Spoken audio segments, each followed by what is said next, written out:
testosterone levels, which can resolve ED and low libido. It can help a multitude of things. With NJ Diet, losing weight takes only 40 days. That's right, up to 40 days to lose it contractually 20 to 40 plus pounds. Weight loss is contractually guaranteed. NJ Diet uses your hair, saliva, and blood work to personalize natural formulas and supplements where the side effect is weight loss. Lose 20 to 40 plus pounds guaranteed. NJ Diet is all natural. No shots, no hormones, no counting points, no prepackaged foods. Ew. No surgery. Schedule an initial consult at one of their convenient locations. Cherry Hill, King of Prussia, Newark, Delaware, from the comfort of your home with live online video consultations. No matter how much weight you need to lose, NJ Diet is for you. Don't wait for your doctor to give you bad news, then try to figure it out. Stay ahead of your health by calling 855-5NJ-DIET. That's 855-5NJ-DIET, or visit njdiet.com and lose the weight for good. Lead. Jordan Cornett's back here with me. I'm so happy about it. Shea Cornett and so Jordan sweet. Cornett here with you. Lovers. More game day coming up in just a moment. Whether on your radio, the ESPN app, your smart speaker, or SiriusXM Channel 80. Where are the teammates that are riding for Aaron Rodgers? I'm waiting for somebody to say, this is a team thing, it's not on Aaron. Keyshawn, J. Will, and Max are everywhere you are. It all starts weekday mornings at 6 Eastern on ESPN Radio. Hi, Sarah. I'm sorry I'm late. The traffic is crazy. Yeah, it is. And it doesn't help that gas prices have skyrocketed. I can't believe how much it costs for gas now. Everyone's talking about how much gas is, but I never pay full price for gas anymore. I just use the free Upside app, and I get cash back for every gallon of gas I buy. Wait a minute. Are you saying you actually get paid real cash when you buy gas with the Upside app? Yeah, real cash every time I buy gas. What? That sounds like it could really add up. I've made around $200 already. Wow, that's serious extra money. I'm downloading the free Upside app now. Download the free Upside app to earn real cash back every time you buy gas. Use promo code TANK88 for an extra 25 cents per gallon cash back in your first fill-up. You can cash out anytime right to your bank account, to PayPal, or an e-gift card. Just download the free Upside app and use promo code TANK88 for a 25 cents per gallon bonus in your first tank. That's code TANK88 for 25 cents per gallon cash back in your first fill-up. Cashback's not available in gas in New Jersey and Wisconsin. No days off when you love what you're doing. Sundays are the best day of the week because you're just one day away from First Take returning Monday, 10 a.m. Eastern on ESPN.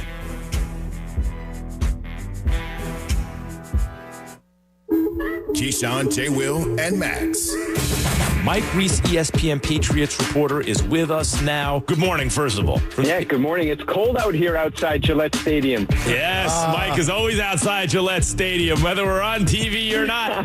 Whether there's any reason to be or not, there he is. All right, there's Mike Reese. Even if they move the game, Mike Reese would be outside Gillette. Keyshawn Johnson, Jay Williams, and Max Kellerman. Weekday mornings starting at 6 Eastern on ESPN Radio and on ESPN2.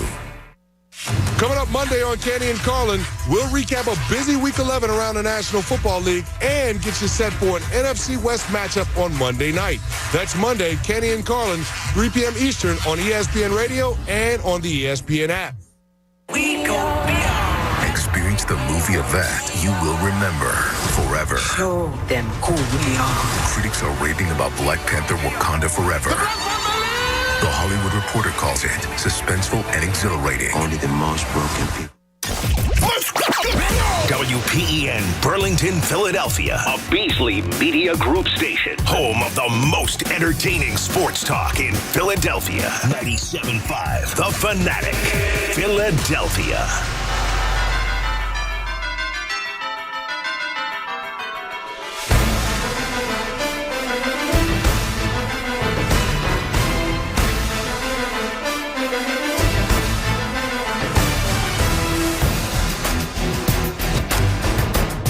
Jalen Hurts has got that dog in him.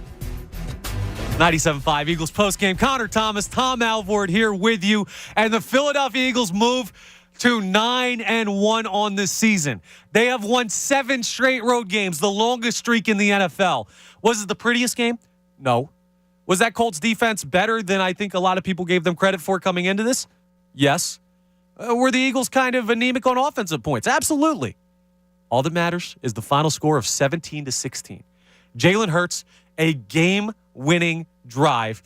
Incredible work by him. Putting the squad on his back when they needed him most, despite the offense doing very little for a majority of the game. All that matters is you come out on top at the end. And little assist from the Colts defense by just deciding to all sprint out in the middle of the field on that game-winning touchdown. How are you not prepared for that there in that scenario if you're the Colts? He just he could have walked in for an easy touchdown there. So thank you, Indianapolis and the D-line. Well, the good news about hiring a random former Hall of Fame offensive lineman is your running game is going to be significantly better, but the defense might not be as good. So Jeff Saturday looks like he knows somewhat of what he's doing, and the Colts put up a good fight, but not enough to take down the Eagles. We're not worried about what the Colts really did, though. Let's talk about what the Eagles did, and mainly what Jalen Hurts did there, because that's one of those moments that builds the legacy. He's already been incredible this year. We talked about it. And a rough game all around for the Eagles last week, but I don't think Jalen Hurts really had that rough of a game against Washington. Today, he struggled early. He had the strip sack to start the second half. And I don't know, that's totally on him. It's a missed block by Miles Sanders, but still felt like he was holding the ball a little too long at points. RPOs he was not good with today. He felt like he was making the wrong decisions on RPOs more than he was making the right decisions. It felt like they didn't trust Jalen Hurts in a lot of the second half. Just some of the play calling, it was very, very safe, very conservative kind of play calling. And I know Goddard's out, but you got A.J. Brown, Devontae Smith, and you got Jalen Hurts, who's a top 3 MVP candidate right now. But despite all that, he showed up when they needed him most, and he stepped up when they needed him most, and he's that much closer to a $200 million contract, and today helps big time with that, despite the 17 points. I don't care about that. Absolutely. And you think about some of the names. Brady, Patrick Mahomes, Aaron Rodgers. And I'm talking about overall. I know Rodgers has been rough this year. Brady's been rough this year. Mahomes is still a monster. Josh Allen. Guys like that are at the peak of the sport and the peak of the quarterback position. Mahomes will have games where he goes out and throws 3 picks. And then all that matters is it's the fourth quarter at Arrowhead, and he's going to lead a game-winning drive, and they're going to win, and that's how you win Super Bowls, by having a guy like that. Jalen Hurts was that guy today, and he's been that guy for a large majority of the season this year. He's absolutely incredible, and the poise that he showed after having a really rough start to the game, just Eagles in general.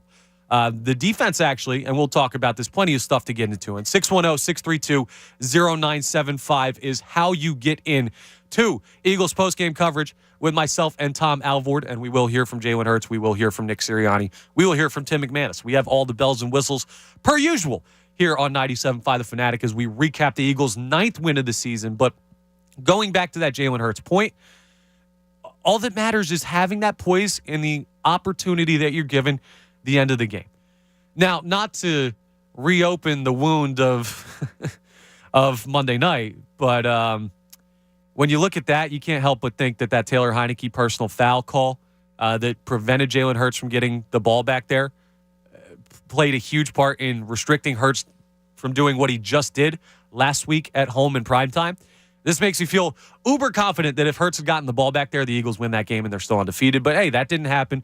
Today, though, redemption. Hurts does get the ball back, and how does the game end? Well, Brandon Graham comes up with a huge sack as well to set up everything there and ice this game. It was a bit of a redemption late from last week. And the other thing that's exciting for us, too, because we talked about it earlier when the Eagles were like 6-0, 7-0, and we started to see them on this huge win streak.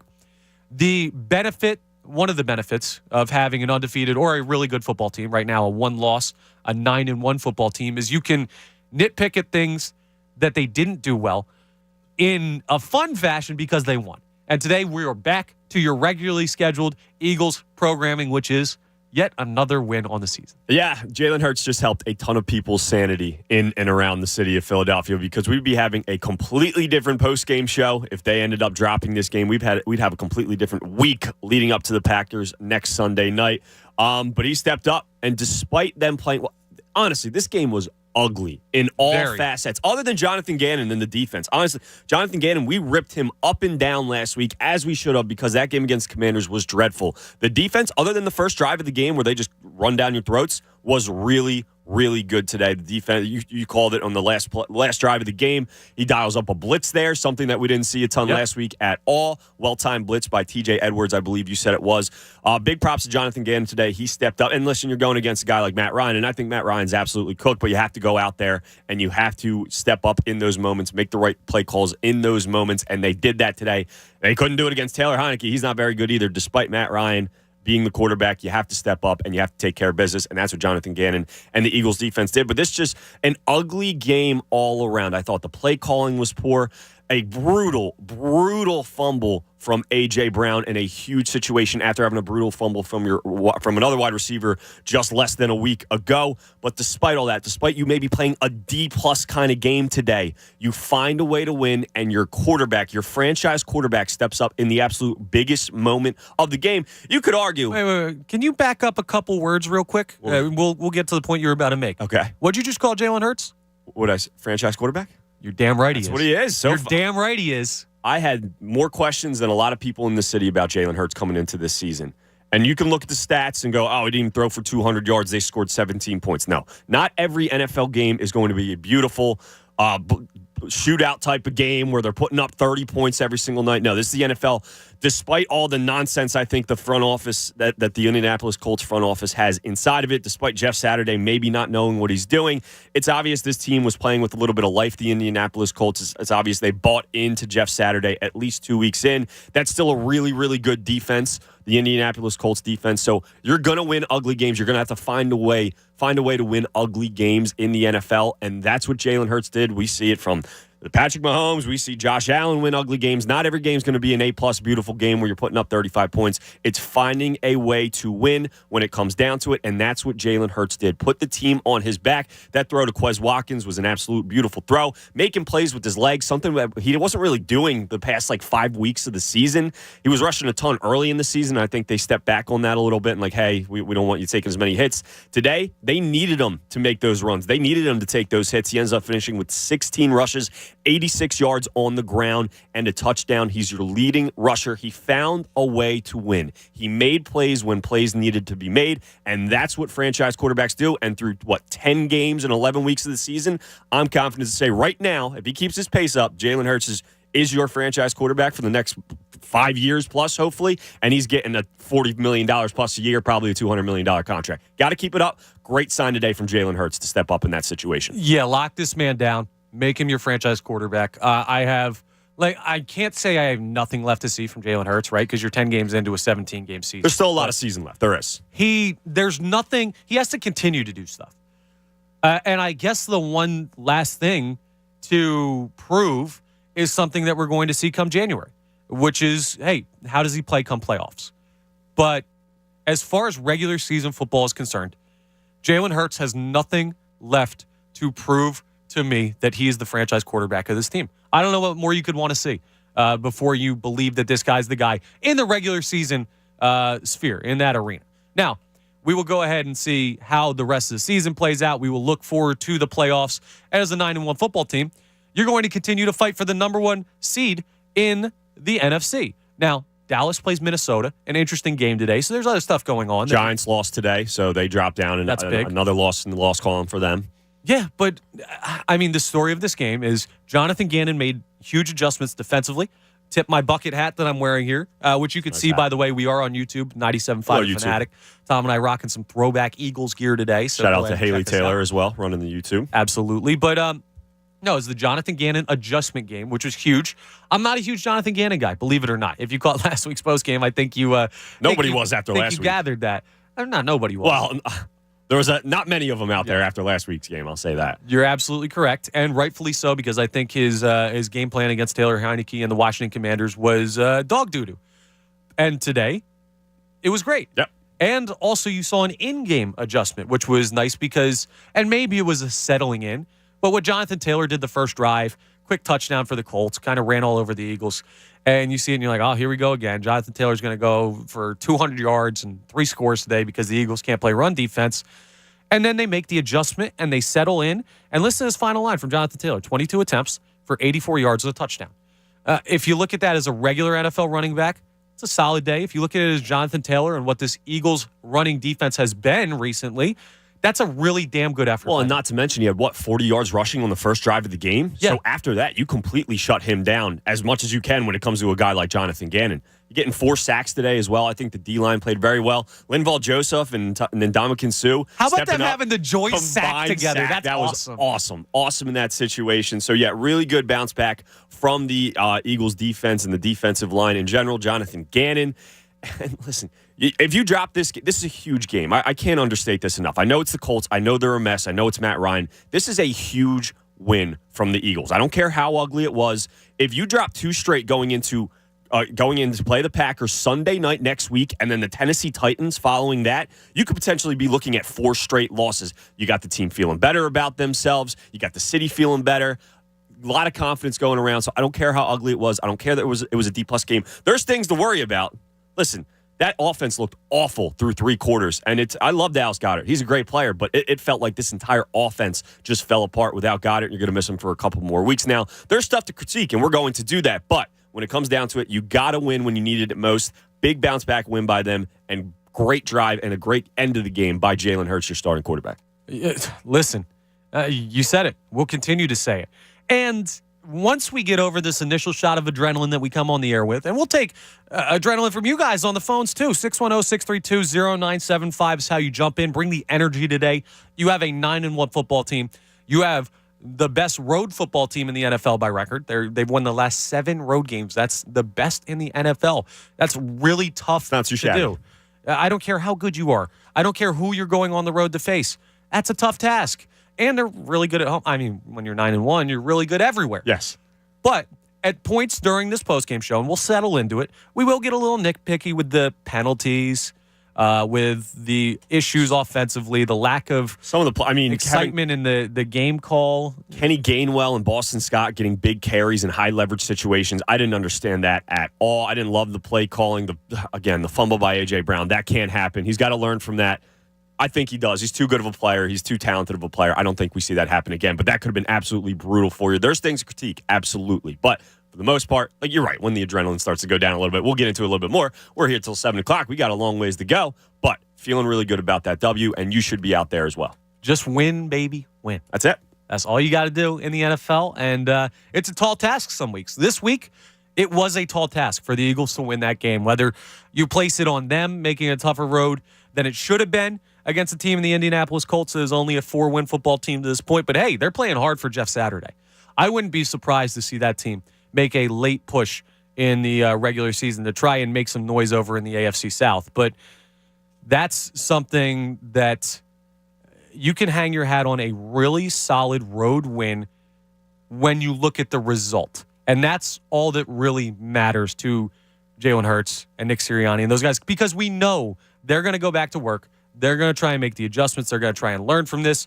But right now, in this moment, we're happy about the win. You play that type of game against a better opponent, and maybe you don't pull a win out. NFL's week to week. Right. That's not a playoff type of performance by the Eagles today, but it's a win. Exactly. And to know that you can still win a game, even though you go out there and play a D-plus kind of game for a majority of that game, that's got to be making the locker room feel really good, because there's I can't see them looking as poor on offense, as poor all around next week against Green Bay. You're going to have a little bit of extra time to, now you have a game under your belt without Dallas Goedert. We can learn from it. Let's do this different. Let's do this different. Let's keep this going. But to know that you played a really poor game for 3/4 of this game and you still find a way to come out with a win on the road, really good sign by your Philadelphia Eagles. And that's got to be having them feeling pretty confident going into next week. And I'm feeling pretty confident about Jalen Hurts, the way he finished that football game for us. And somebody you got to have to feel great for is Nick Sirianni. Going back to Indy. Emotional game. Yes. And I feel like we didn't really, because it was a short week with the Monday night game. And we were just yelling about Gannon the whole week. Exactly. And you're kind of reeling from the loss, like, okay, what does this mean about the team? You get the Dallas Goedert news that he's on injured reserve. You already know you're missing Avonte Maddox. You're missing Jordan Davis. How are you doing the run defense, and how he brings in 2 stalwarts in Linval Joseph and Ndamukong Suh?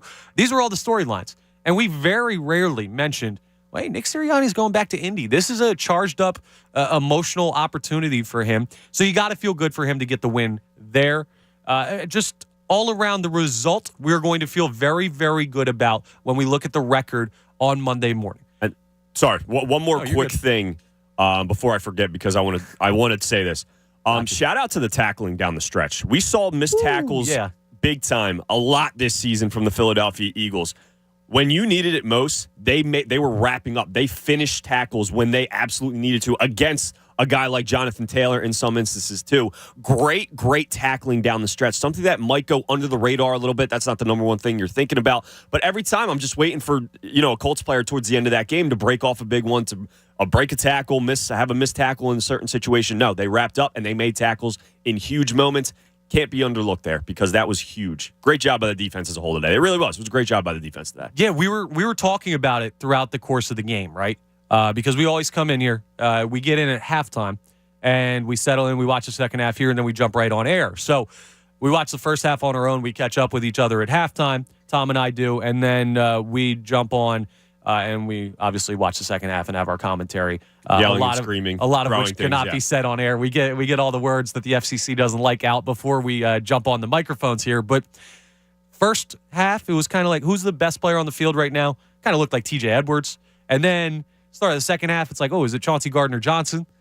And then I love Chauncey Gardner-Johnson. Me too. That dude is all over the field. All over the field, making tackles and big opportunities, and making, obviously, interceptions. He's got, 6 on this season? He's all over the field, it feels like, at all times. But you're right. TJ Edwards, another great game today by him. Yes. And then you get down to the end of the game, and the best player on the field was the guy who needed to be the best player on the field for you to win the National Football League. It's the quarterback position. That is one Jalen Hurts. One emphasis. The jersey number, the rank he is as far as players on that field today when it mattered most. Just an incredible effort. He's him. He is him. An effort by the Philadelphia Eagles because, and this is the difference between a 9-1 football team or an 8-1 when they come into this game, because the game was very much in the balance, and a team that hangs around 500, or even a team that's like a 3 or a 4 loss team. Teams go out in the NFL, and you're on the road, and you're playing a team that might be more emotionally charged up than you for whatever reason, because they got the new head coach and they're feeling good. They want to win for Jeff Saturday, who is a guy that seems to be a leader of men. Say what you want about his coaching ability. We'll see that come out over the next couple months as the season wraps up. And you're on the road. You got that emotional feeling for the team you're playing against, and you're not doing a lot early. You have 3 points at halftime, and you're just kind of like, some teams roll over in that situation. The effort you put in, and the mental toughness the Eagles put in to say, okay, we're going to keep grinding away. We're going to get our opportunities. We trust that we have the guys, and we're going to have a big moment late. Let's take advantage of it. It's a really, really quality effort by the Philadelphia Eagles when you look at it from that standpoint. Even though they had some rough points in, again, the offensive play calling was interesting. We'll break that down and talk more in depth about that as the show continues. The defense was good. There were some moments where some guys were running open in the secondary, though, that need to be cleaned up a little bit. But at the end of the game, just zone in, find a way to win. And they did that, and it was largely because of Jalen Hurts. And you can't say it enough, and I can't say it enough, and I'm going to keep bringing it up because it was a crucial part of the game at the moment. That fumble by A.J. Brown, a lot of teams roll over and die. You mentioned it after the first half. If you only got 3 points, a lot of teams can just roll over and die in that situation. What was it, late? Was in the fourth quarter? Yeah, it was fourth quarter. Early in the fourth quarter, 6 minutes ago, you finally get the momentum back. And I said it to you. They have all the momentum right now. They're feeling good about themselves. Hurts is driving. The offense looks a lot better than it did the first half of the game. Killer fumble in that situation. I thought game was over at that point. I did, because then the Indianapolis Colts start driving down. They're in the red zone. Defense does their job and holds them to just 3 points. And Jalen Hurts bounces back. So for them to not roll over and die, and for that game to not be over after getting a late fumble in the fourth quarter by A.J. Brown, your best player on offense probably, a lot of teams roll over and die. A lot of teams are done in that situation. Not the Eagles and not Jalen Hurts. I'll tell you what I think would really, really help this team. So there's a guy, he plays for the Cardinals right now, and he just had a knee injury. Hope he's doing all right. Just got out of surgery, Zach Ertz. He's got some free time now. Maybe fly Zach Ertz in, have him do a solid to his old team, and give that old no yak Zach talk, where if there's somebody within 5 yards of you, just fall down. So we stop having wide receivers fumble in big spots like that. Just hold on to the ball a little bit better ball security. That'd be good too. I get they're trying to make a play. I get they're trying to make a play, and I understand the Quez Watkins one from last week a lot more than the A.J. Brown one, where he's stacked up by 2 guys. That's points. More forgivable. The Watkins was. It still can't happen, but he's not expecting to get hit there. The A.J. Brown one is inexcusable. But this is all stuff we can enjoy talking about because they came out with the win. 610-632-0975. As we're waiting for Jalen Hurts to come to the podium, as we're waiting for Nick Sirianni to come to the podium, we will jump to the phone lines. And let's start with Jamel and Glenside wants to talk about that game. Jamel, you're on 97.5 The Fanatic. Yo, what's up, man? How you doing, man? Man, that game was trash. I can't really get too excited about that, man. They're making a lot of mistakes. It was ugly. You're right. You see another receiver fumble the ball and Brown, and man, he's been on social media and whatnot posting about stuff. Man, just play ball. You know what I mean? Yeah, but he's been really good for them this year, Jamel, and that's been good. But how you gonna do that? He looked like not even caring out there. He got Quez last week. He fumbling. These dudes, they tend to hit too much. They good, man. They really haven't played no one either yet. Oh, Jamel, stop with that. I mean, I think Jamel go out and get Odell so Dallas don't get him. I think they're not going to go get Odell Beckham. They're not going to go get Odell Beckham, and they have played good teams, Jamel. They beat the Vikings, who are a one-loss team. They beat the Cowboys, who are a two-loss team. Cousins ain't that good, man. And whether or not, they're the second-best team in football right now, and you've beaten them. Who else do you want them to play? Some of the teams out in the AFC, man. They're not on their schedule. We'll see them in February. And then I think we need to get Odell though, because if Dallas get them, they the better team. They better than us. They're not, Jamel, and I appreciate the call. And Odell is not going to be coming to the Philadelphia Eagles. He's narrowed it down to the Cowboys and the Giants already. Unfortunately, has he done that? Yeah, so that was the reports either early today or yesterday. And he's got not really a need here. No, if he plays tight end, it's different. But he's not a tight end. I don't think there's a need here. He probably goes to another team like that. I understand why Jamel's a little down. Listen, if you want to come on here and critique the Eagles, you can, because it was ugly for a lot of this game. I don't have time for the they haven't played anybody thing today. They played who's on their schedule, and they beat the guys. Would I like them to see how they fare against the Chiefs and the Bills? Sure. Unfortunately, and fortunately, they're not on the schedule in the regular season, so you play who you play, and you beat who you beat. And for 90% of the season, literally, because they're 9-1, that's what the Eagles have done so far this year. Yeah, this isn't Blue Mountain State, where you can, if you're not scheduled to play somebody or something happens, you could just build a football field in a cornfield and go play somebody in the season finale. That's not how the NFL works. You play who's on your schedule. And for that matter, they played some great show. Yeah, they played some good teams. The Vikings are a really, really good football team.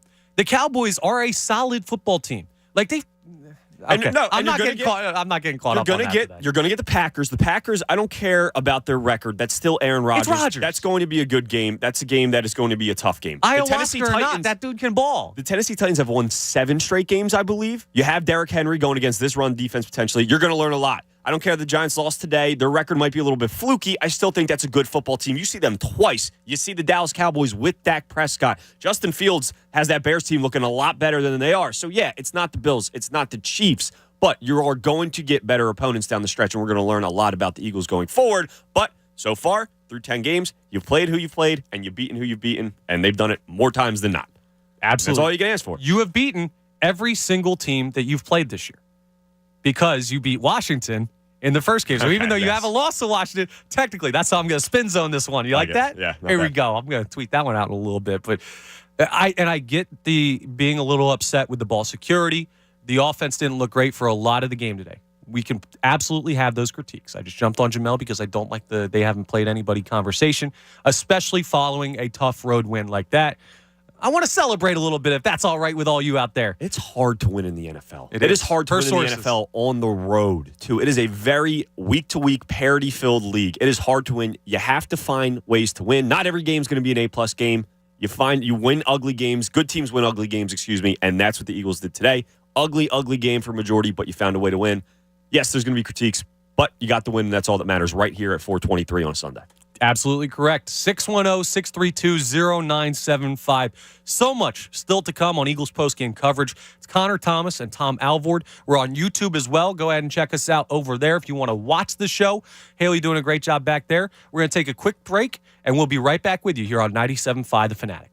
97.5 The Fanatic. Hey guys, Bob Cooney here, and now is the perfect time to download FanDuel in partnership with Valley Forge, America's #1 sportsbook. New customers get a no-sweat first bet up to $1,000. That's free bets back if your first bet doesn't win. All you have to do is sign up with promo code Bob. You can go money line. You can go point spreads. My favorite, player props. That's right. Over under rushing, over under receiving yards, touchdowns, all of those things you can do. And you can combine your bets for a chance at an even bigger payout with the same game parlay. And now with live betting, you get updated odds on games that have already started. And most importantly, you get paid fast. All on an app that's safe, secure, and super easy to use. Sign up with promo code Bob for your no-sweat first bet. That's promo code Bob. Make every moment more this season with FanDuel, official sportsbook partner of the NFL. 21 plus and present in PA. First online real money wager only. Refund issued is non-withdrawable free bets that expires in 14 days. Restrictions apply. See terms at sportsbook.fanduel.com. Gambling problem? Call 1-800-GAMBLER. Fall is upon us, so it's that time of year again to consider replacing your old, drafty windows and doors before another cold winter season rolls in. Hi, it's Ricky Bo, and when I need a company to help me with these home projects, I turn to the experts, my good friends at Guida Door and Window. Act now and receive 20% off all windows and doors. Plus, Guida will allow you to start your project today with no money out of pocket and take up to 3 years to pay it off, interest-free, once the job is expertly installed. So you'll be able to start enjoying all the benefits of new, highly energy-efficient windows and doors, including an increased comfort level of your home and lowered monthly energy bills, while taking advantage of 20% savings and having the luxury of paying off your project with 0% interest-free for up to 36 months. But you must act now. This offer is for a limited time only. Restrictions apply. For full details, call Guida today to schedule a free, no-obligation in-home estimate at 1-877-GO-GUIDA or visit them at GoGuida.com. That's GoGuida.com. Yo, Philadelphia, Anthony Gargano here with Spring Garden Lending's president, Andy Racklin. Good to be back, Anthony. Listen up, real estate developers and investors. Spring Garden Lending is a private lender specializing in bridge and permanent loans to acquire, rehab, construct, and refinance properties to rent or flip. And remember our 30-year fixed-rate financing and our lines of credit. Right on, Andy. How's biz? It's great. In this environment? Absolutely. Look, people still need houses they can afford, and that's our business. We support our customers whether the market's up or down. Man, customers must love you. We try. We build relationships with customers. We support them even when they're challenged finding financing through traditional sources. Philly real estate investors, catch this. Spring Garden Lending is in the game to lend. That's right. We have confidence in this market and our ability to get things done. Faster than a bank, less expensive than hard money lenders. Contact Spring Garden Lending today. Go to springgardenlending.com now.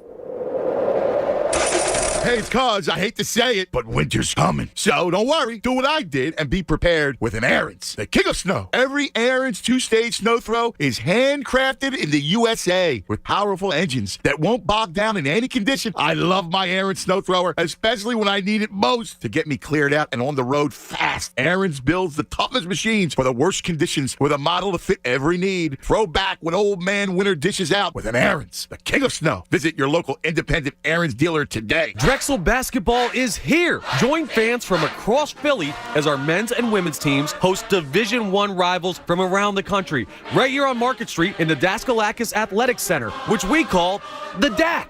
This premier arena is one of the most intimate in the city. Now, we're bringing fans even closer to the action with a new state-of-the-art Jumbotron and a court-shaking audio system designed to make Dragons roar. For tickets, go to drexel.edu/Dragon Tickets. Because game time can't wait.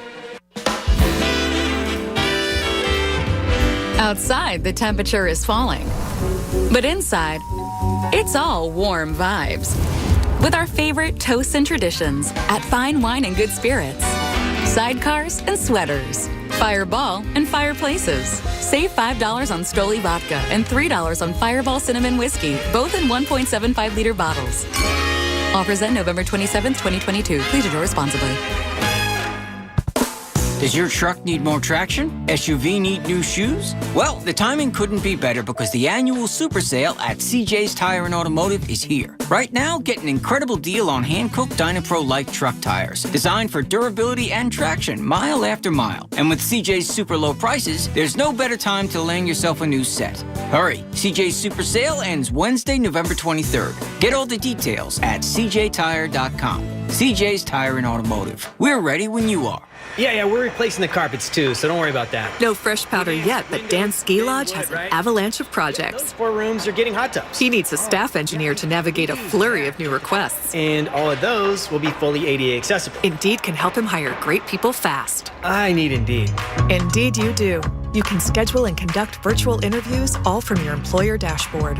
Visit Indeed.com/credit and get $75 towards your first sponsored job. Terms and conditions apply. Jamie's log. Progressive. The Harrington's backyard. Day 11, 4:43 a.m. The tent I set up in the Harrington's backyard to prove Progressive has 24/7 protection has a rip in it. But a little rain won't stop me.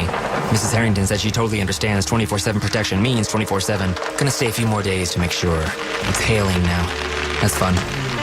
Progressive doesn't just offer a great price when you bundle home and auto. We offer round-the-clock protection. Just not literally from Jamie. Coverage from Progressive Casualty Insurance Company, affiliates, and third-party insurers and subject to policy terms. Bundle discount not available in all states or situations. Wildlife crimes affect us all. Poachers are thieves, and you can help us catch them. Report illegal wildlife activity to the Pennsylvania Game Commission's Operation Game Thief Hotline at 1-888-PGC-8001. Toll free, 24 hours a day, 365 days a year. Reports can remain confidential. Monetary rewards are available in some cases. Thank you for supporting Operation Game Thief and protecting Pennsylvania wildlife. Paid for by the Pennsylvania Game Commission. Hey, Sixer fans, it's Matt Cord for the Bet Parks app, the official winning partner of your Philadelphia 76ers. The Bet Parks app is fun to use, built around on what you want right from your phone. It's easy to sign up, great customer service, and faster to win than ever before. Download the Bet Parks app today. The Bet Parks app, the official winning partner of your Philadelphia 76ers. See website for terms and conditions. Must be 21 and in Pennsylvania or New Jersey. Gambling problem? 1-800-GAMBLER. Virtua Health is here to keep hearts healthy. With comprehensive care from general cardiology to heart rhythm care and advanced surgeries, Virtua is South Jersey's heart headquarters. Learn more or make an appointment at virtua.org/heart. Virtua Health, here for good.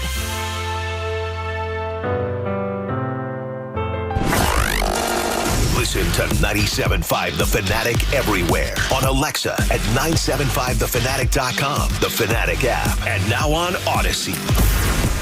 Didn't get the chance to hear your favorite Fanatic host today? Go to 975thefanatic.com right now and download the Best of Show Daily Podcast. Brought to you by DraftKings Sportsbook. Use promo code FANATIC when using the DraftKings app.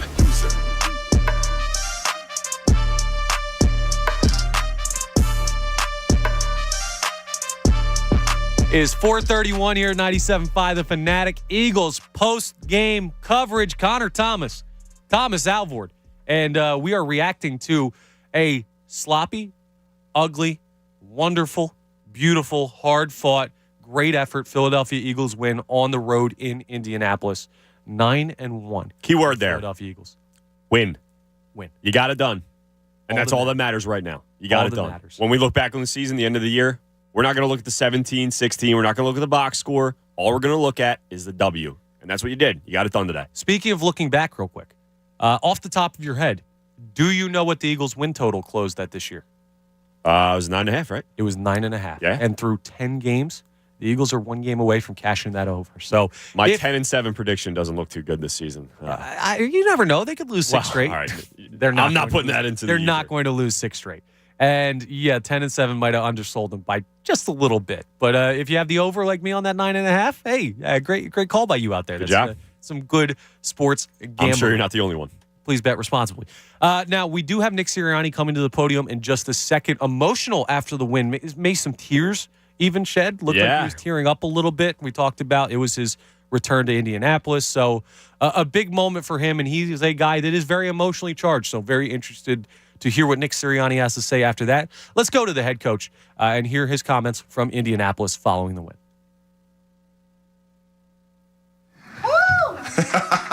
I don't know you. What's your name?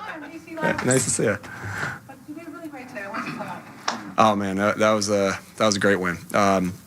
It wasn't what you draw up or anything like that, but this league it rarely is, and it's tough sledding. And And it was just a great win to be able to get that. Son was just saying that you were pretty emotional afterwards. He thought it was tied to your return here to a certain extent. Just kind of what are you feeling now that it's over? Yeah, I'm emotional because I love Frank Reich. I really do, and he's one of the best damn football coaches I've ever been around. So, I was hoping that him and I would be able to coach against each other in this game. But he's one of my biggest mentors. I got my dad, I got Larry Karras, and I got Frank Reich. And Frank's such a good football coach. And you don't want to know what I think of if he should be here or not, but because you guys can probably imagine what I really think. I love him, and so I got a little bit emotional about that, and it was good to see the guys that I really cared about and some of the things that, Quentin Nelson and Ryan Kelly and Paris Campbell, I got to talk to them after the game, and Kenny Moore. That means a lot when they say some things that are, obviously I keep those things to myself, but spent a lot of time here. My kids, one of my children was born here, and it was sweet to come here, especially with what happened in this organization the last couple weeks, and get the win. The win. We live in Indianapolis with a win. Despite the win, there were some struggles early on. You ain't kidding, Jeff. Some of the decisions, I'm just wondering. So you had 3 timeouts. You went to the half with. I didn't feel great about how we were moving it, and we had we slightly beginning of a 2-minute right there. I didn't want to help them out because they had. I just didn't want to help them out anymore with the timeouts, and I hey, if we lost that game and I didn't do it, I probably would have said, hey, I shouldn't have done that. Hey, we won, and I felt good about the decision right then. Not because, I have faith in our offense to be able to do that. I just didn't want to help them out to be able to go down and score a touchdown and try to make them kick a field goal there because they lacked timeouts. And but our defense was doing a good job at that time. You go back and forth with that. That's what I'm going to do. Like, I'm going to go back and forth with that decision. Like, was it the right, was it the wrong one? But shoot. I gotta stick with my I don't want to say gut. I gotta stick with my conviction when I make a decision and live with it.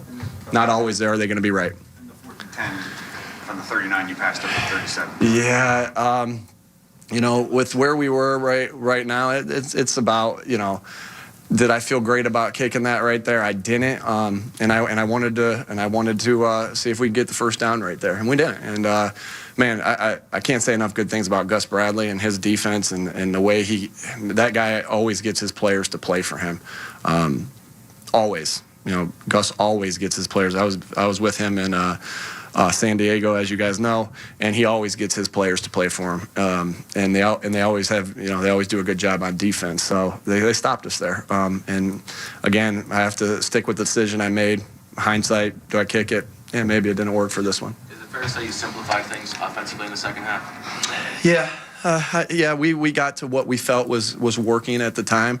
It still wasn't easy, as you guys saw, right? I mean, they came out and they had a strip sack fumble and got the ball back. That number 91, there's been a lot of battles with him. He's a good football player, in this stadium when he was with Jacksonville. Then he's found his way to Minnesota, and he was here again. Like we've had a lot of nights worrying about him, but I love our tackles, and it wasn't on our tackle. It ended up being on the back, and but he's a good football player. He made a good play right there. But, yeah, good job by Shane calling it in the second half, stopped making some adjustments, all the guys making adjustments, and defense allowed us time to be able to do that. The final drive, take us through that and then the play calling process and also the timeout after the 2-minute warning call. Yeah, there's a little bit of strategy to that timeout after the 2-minute call that I'd rather not get into for reasons just so our opponents don't know, obviously. But, that was a big time drive.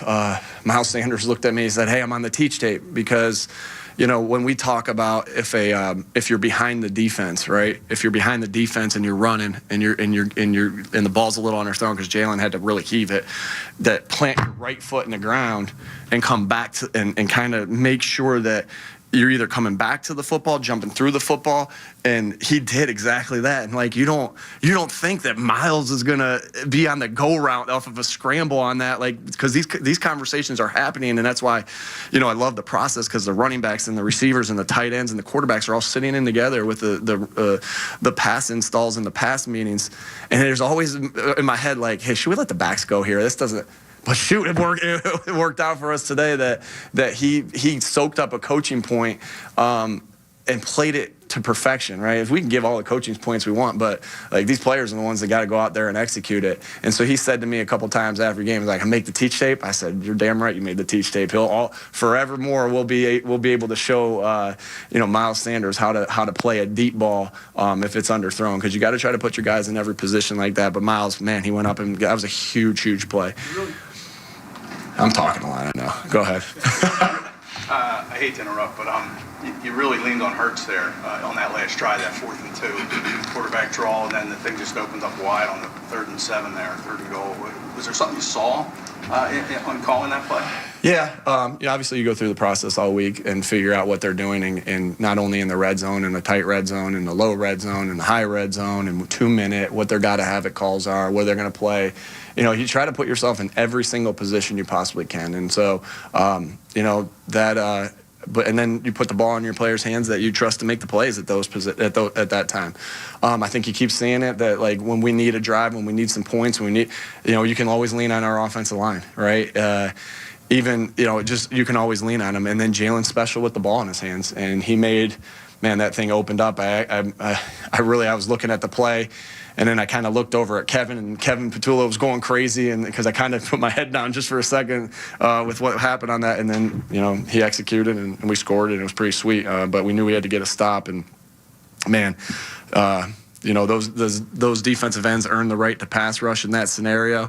And we got a great pass rush, and we got a great defense. I'm just, as you guys see, I'm excited about this win. What do you think of the run defense, especially coming off of all the criticism they had throughout this week? Yeah, it's not as we all know. Sometimes I feel like we don't all know this, that it's not indicative of just one game of who you are, right? There's the defensive coaches did an unbelievable job. The defensive players did an unbelievable job. And, I've been in this stadium when those offensive linemen over there, Quentin Nelson, Ryan Kelly, have taken over a game, and because that's a good offensive line. Jonathan Taylor's a good back, and there was not much there, and there was not much there at all. So it was awesome, right? It was awesome. I'll be interested to see what the narrative is. I don't know if it will be like, well, they're still 31st in yards per attempt. I'm not sure we are anymore. And obviously Linval did a great job, and it was awesome to see him come in and get reps. When he comes off the field excited, I get excited, and so I love that juice. And Sue did a good job.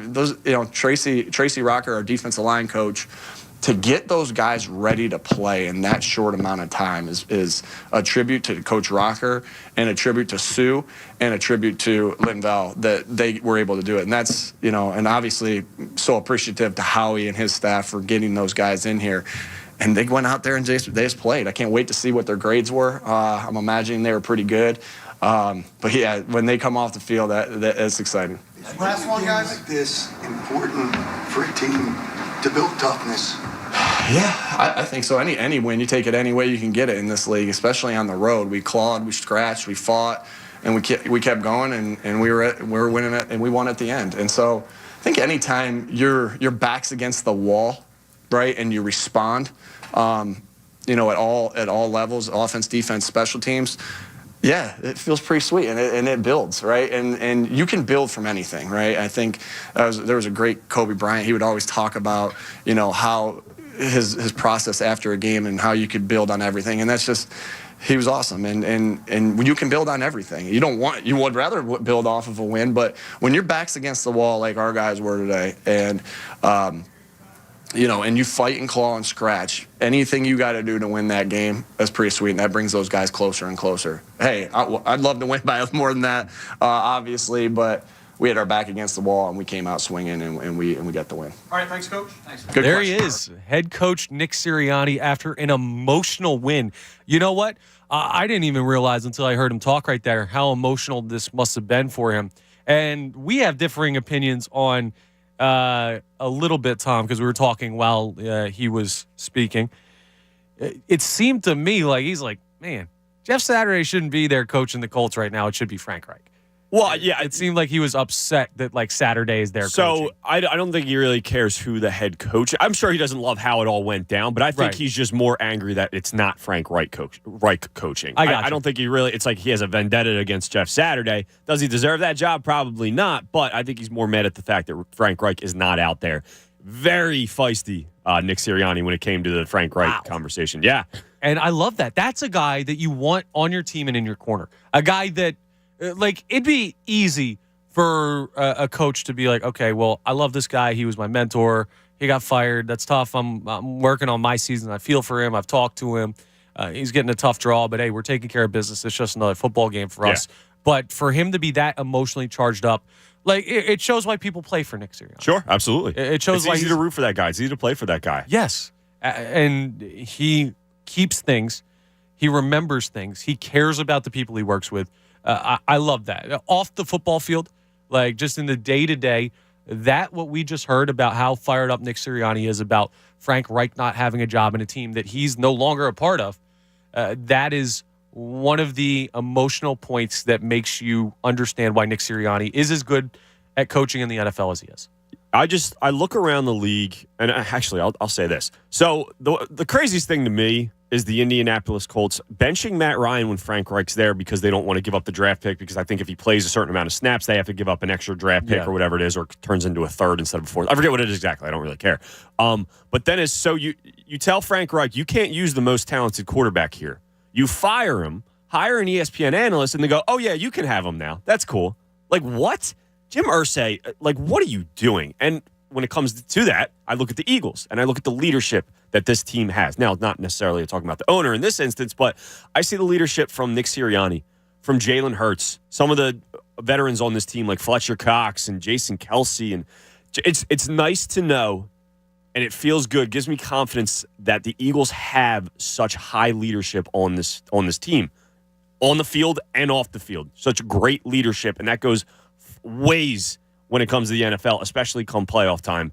And especially if you're trying to build something for not just this year, but 3, 4, 5, 10 years down the road. You have leadership like this, it goes a long way. Yeah, and it trickles down, too. Like, we heard plenty in the broadcast today about Tracy Rocker, the defensive line coach, and what he did. And Nick Sirianni mentioned Ndamukong Suh and Linval Joseph and getting those guys ready to go, and mentioned the job that Coach Rocker did with them. I feel like Joseph played every snap today, by the way. They talk about not easing him in at all. He's a monster. They both are, and they're over the hill relative to what their peak was as an athlete, but they're not like... What can you give me for 40% of the snaps? You know what I mean? In tandem. Yeah. Like, if it was just Linval Joseph, maybe not as effective. If it's just Ndamukong Suh, maybe not as effective. But bringing those guys in together to work in tandem can be really, really, really good still. And that's just... But the leadership trickles down to guys. When you say leadership in the Philadelphia Eagles organization, you're probably naming 60 people before you say Tracy Rocker. But, and that's not a slight on Tracy Rocker, it's just you don't talk about the defensive line coach all that much. But having a good organization means that when guys that you don't normally rely on to be huge parts of your, and again, I don't want to seem like I'm diminishing what Tracy Rocker does, because he's a hugely important part of this organization, like everyone on the coaching staff is. But when a defensive line coach is put in the spotlight because you have these 2 new defensive linemen and you've been rough in the rush defense, well, that guy steps up, and it's because of the culture that this team builds, and it's also a credit to who Rocker is as a coach, and we saw that on display today. Now, real quick, we're going to sneak in Jalen Hurts as well. We're going to hear some stuff from him as he talks to the media, and let's hear what the quarterback who won the Eagles this game has to say about his performance in Indy. It means a lot, to represent so many communities and the black community, the black quarterback, everything. I know this platform comes with a lot, and I try and represent every supporter, everyone that has been a supporter throughout the years, any Eagles fan, everybody in the Philadelphia community and the Texas community, to try and represent them in the right way. When you guys were down 10, Nick was going to each of you guys. What was he telling you guys when you guys were behind? Just telling me to be who I am. I said, I got you. Really simple.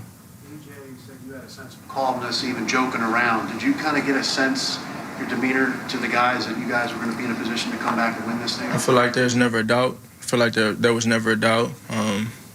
Even when you lose, there's never a doubt. you know, and I feel like there are a lot of things that we can learn from.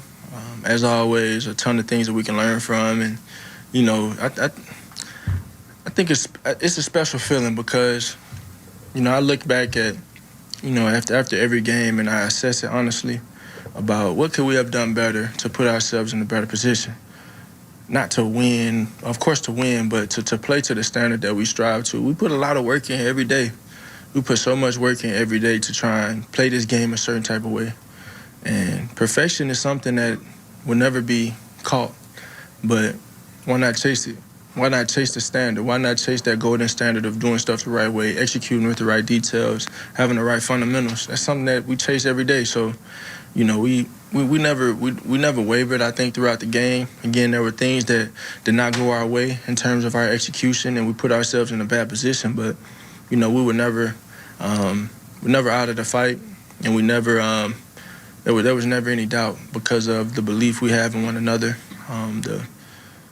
the way we work. You know, we were able to put it together at the end. The defense, they played a hell of a game all game. You know, they responded to a really good first drive by them, and after that, you know, it wasn't much, you know, and that's great team defense. It's great team defense. On the final drive, what clicked? The execution. I think that's what clicked. We had positive plays. There weren't any turnovers. I think that's the formula for us as an offense, as we've shown throughout this point of the season. Michael, where are the draw plays working so well? You know, some that, I mean, it's something that we hadn't really showed on film, so it's a good time to pull it out. Did you feel like you kind of had to take over a little bit more with your legs, especially in the fourth quarter? No, I didn't. I was just playing the game. You know, I don't really get into how I'm going to have to win it or whatever. I just try and go out there and read and react, really try and make it as simple as I possibly can. And, you know, our offensive line, they did a great job giving us time.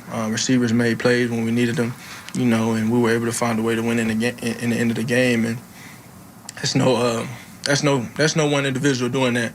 You know, however it may look, and that's all of us doing it together. That's the belief we have in one another, the trust we have in one another, you know, because it's no man is an island. You got to draw your strength from others, you know, and everybody is dependent on the next man. On the touchdown pass to Quez, he said that he was kind of lobbying on the sideline, saying that he was open on that route. I guess, what did you see, and did he, I guess? That's the thing of communication. It's a thing of communication. I encourage, and it's one thing that I work on actively. But just the communication in anything, that is what makes something go efficiently. And we were communicating, receivers to quarterback, coach to quarterback. All of us were trying to get on the same page, and I encouraged them even last night, like, hey, I'll let me know what y'all see. I'll let the coaches know. Let's talk about it.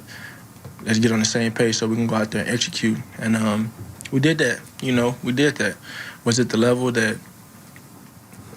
where the precedent has been set for us? No. It wasn't our standard throughout the game? No. But it was enough, you know, and it was enough.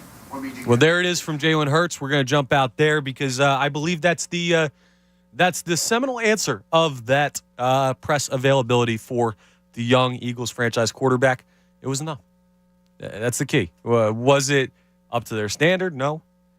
Could they have certainly played better? Absolutely. But it was enough. Now, enough is not something that we're going to be satisfied with. Enough is not something that they're going to be satisfied with. And we'll have plenty of time to talk about it as the Eagles season continues. But doing enough to win the games is all that matters right now, especially when you had the start to the season they did. And, Jalen Hurts, huge down the stretch in that game. So great to hear from the Eagles quarterback after one of the great performances of his young career. 610-632-0975. I'm going to take a quick break. We'll be right back, and it's phone reactions. We will talk to you on the phone, so jump in now. You can jump on the YouTube as well, throw some comments in there. So much more to come on Eagles postgame coverage. It's Connor Thomas, Tom Alvord, and we'll be right back with you after this.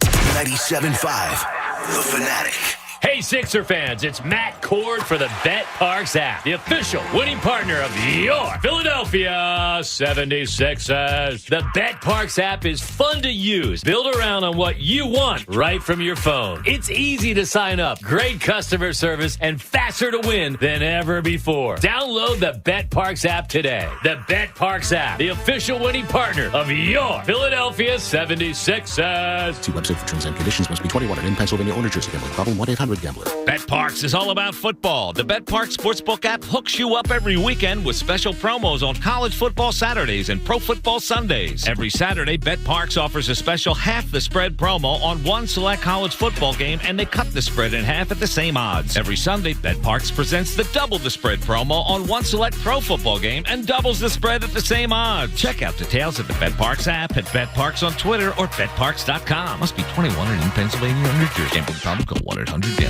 When you go to a place of business or hire a business to come to your home, that business has a legal duty to protect you from harm and injury. Yet many times people are attacked, raped, robbed, and even murdered because the business they trusted violated that duty. Some businesses are in high crime areas, yet because of cost, security was not provided, and serious injuries or death occurred.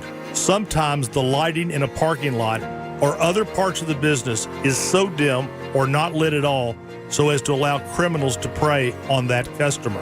Many times we have cases in hotels, apartments, and in-home services where rape, mayhem, and physical assault occur because of the lack of security or negligent hiring of criminals with records.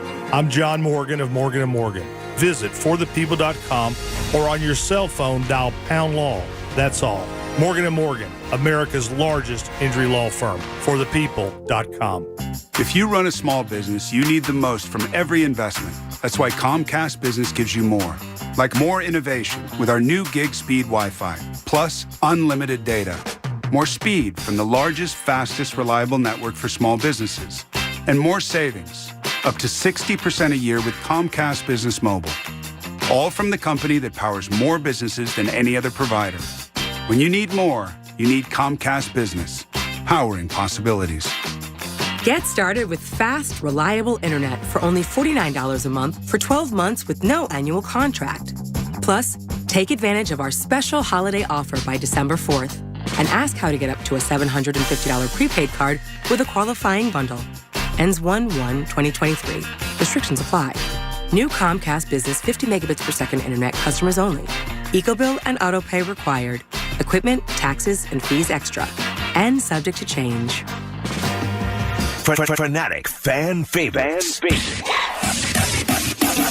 Get an epic pepperoni stuffed crust pizza for just $13.99 at Papa John's. It's cheese and pepperoni stuffed and baked into a seasoned crust. Order one up at papajohns.com. Or better yet, download the Papa John's app to earn Papa Rewards towards free pizza. Better ingredients, better pizza, Papa John's. Fanatic fan favorites on 97.5 The Fanatic. Drexel basketball is here. Join fans from across Philly as our men's and women's teams host Division I rivals from around the country, right here on Market Street in the Daskalakis Athletic Center, which we call the DAC. This premier arena is one of the most intimate in the city. Now, we're bringing fans even closer to the action with a new state-of-the-art Jumbotron and a court-shaking audio system designed to make Dragons roar. For tickets, go to drexel.edu/Dragon Tickets.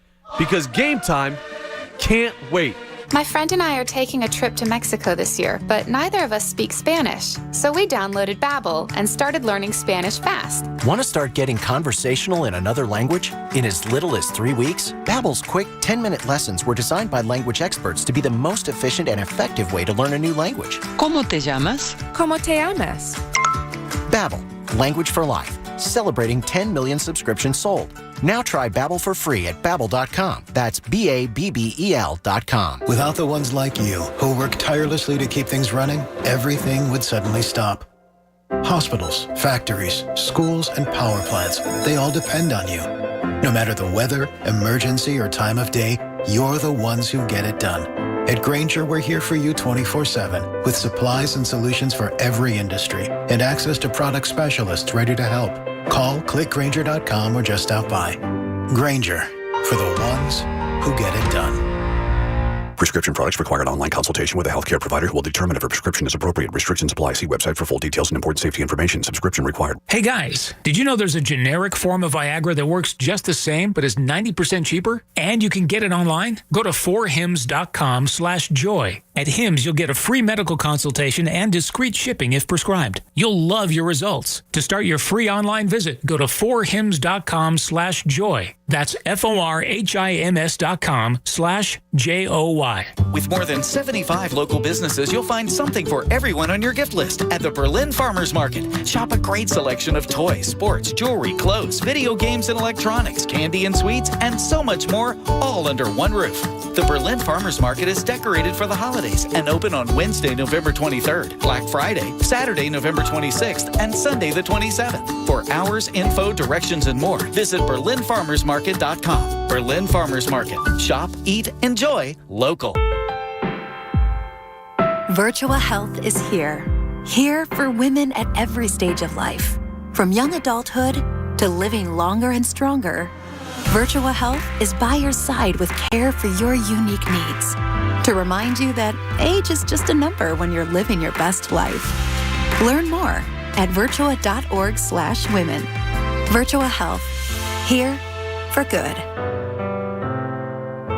New to the Bet Rivers Casino app? Then let's show you around, starting with tons of amazing slots, including the exciting Tiger Lord and Peacock Beauty. Or check out the action of Live Dealer Lightning Roulette and our incredible Live Dealer Blackjack. Plus, add our award-winning customer service and the fun never ends. Bet Rivers Casino app with slots and live dealer games. It's a whole new game. Must be 21 plus. Available in Pennsylvania only. Void where prohibited. Terms and conditions apply. Presented by Rivers Casino Philadelphia. Gambling problem? Call 1-800-GAMBLER. Catch Sixers game day action at El Barrio Cantina and Tequila Bar, 1470 Buck Road in Southampton, PA. Enjoy delicious Tex-Mex inspired cuisine with $3 Corona Premier drafts or $3.50 Corona bottles during all Sixer games. For more info, visit them at elbarriocantina.com. Free Coffee Tuesday for Wawa Rewards members are back.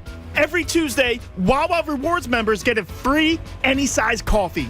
Gotta have a Wawa. WPEN Burlington, Philadelphia, a Beasley Media Group station, home of the most entertaining sports talk in Philadelphia. 97.5 The Fanatic, Philadelphia.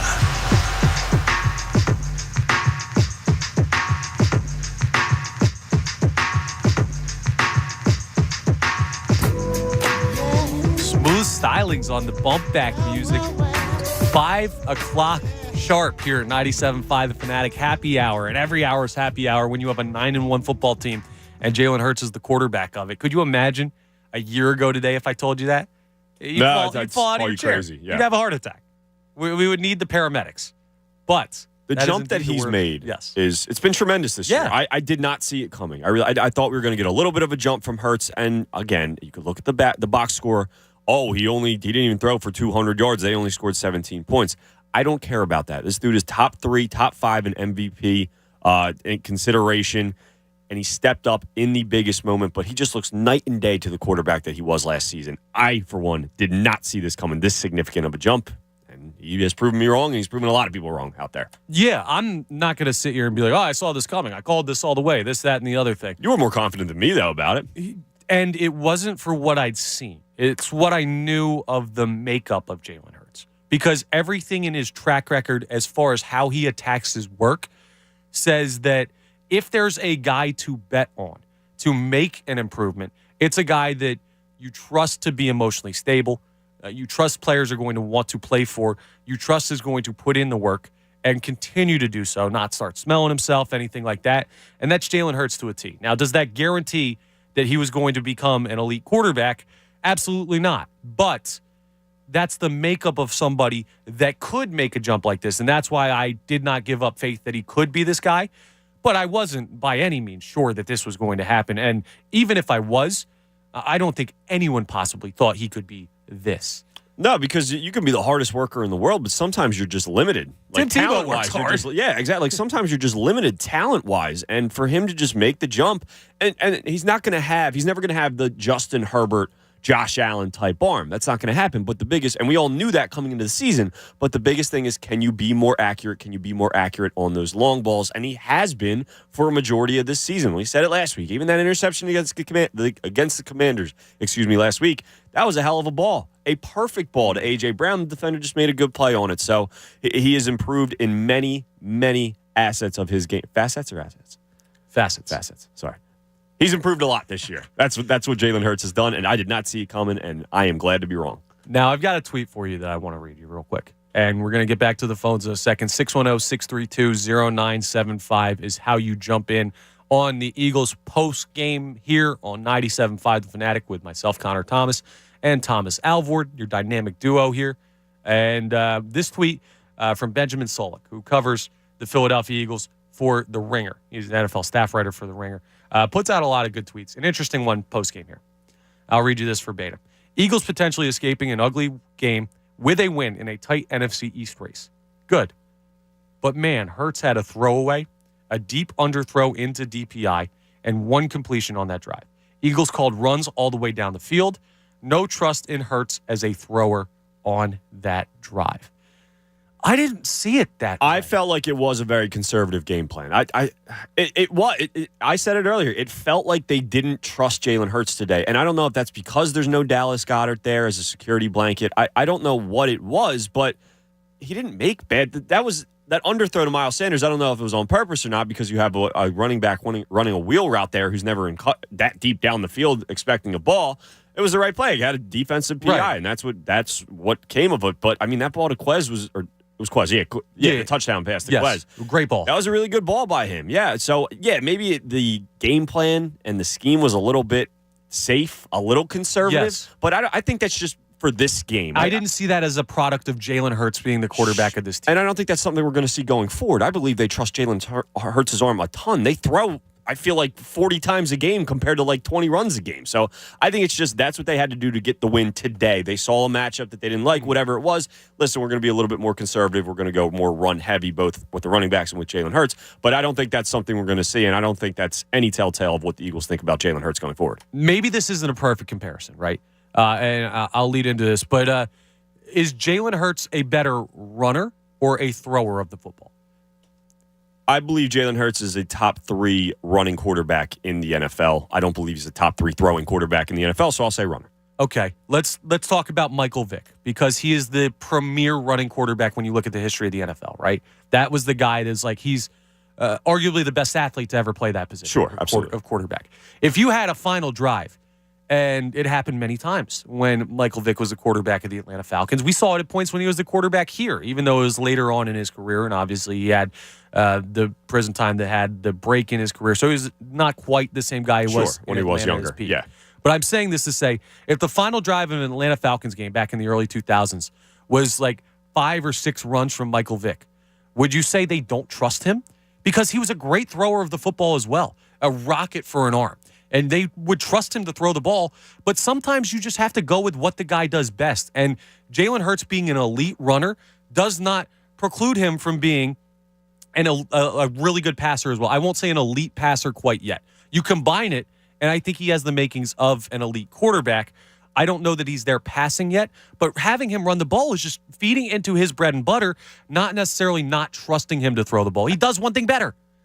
And it's taking, and I think specifically today, it's taking what the defense gave him. You saw that final touchdown run. There's no one in front of him. If he threw there, that's a bad play. No, he took what was in front of him. He took what the defense gave him. When it comes down to it, though, I don't believe that. I don't believe that this is what's going to happen going forward. And Anthony Gargano says it all the time. Jalen Hurts is just a playmaker, right? Sometimes you get plays with your arm. Sometimes you get plays with your feet. Exactly. Today, he made those plays with his feet because that's what the defense gave him. I don't care what you are. I don't care what tier of pass you are, how elite you are at certain things. If you're a playmaker and can make smart decisions and take care of the football, which that strip sack, I think that's more on Miles Sanders not getting the block there and kind of on the offense and the design. But it also falls on Hurts. Sure, it does a little bit. Sack, a little bit. But for the most part, he's been really, really good at taking care of the ball this season. So he's a playmaker that can take care of the ball and make the big throw when it needs to be made. That's what Jalen Hurts has been so far this season. That sounds like a franchise quarterback to me. That's so far. Listen, so far. I agree with you. 610-632-0975. Let's see if some people on the phones agree with us. Let's go to Terrence in Robbinsville, who's next up. Terrence, you're on 97.5 The Fanatic. Hey, guys. How you doing? What's going on, Good, man? How about yourself? All good, man. All good. I got to tell you what. I didn't think anxiety was a real thing until I watched that football game today. My heart was pounding. It wasn't fun for a lot of it. That's for sure. Oh, dude, 3 quarters, I was throwing shoes across the room. I was smacking my couch. I was screaming. I half lost my voice. But my God. No, Terrence, you Jalen can't be Hurts. throwing the shoes. You got to pick something a little softer to throw. You're going to break something. Who throws a shoe? Sandals, honestly? man. Soft. They're sandals. Oh, sandals are good. Okay. Because the sandals, you get the little flip going and everything. A sandal's a good throwing item. So, okay. Exactly. I got you. I got to tell you what, man. Jalen put the team on his wings today. He let them fly. Like, that was incredible. He's the man of the future right there. He is our franchise quarterback right there.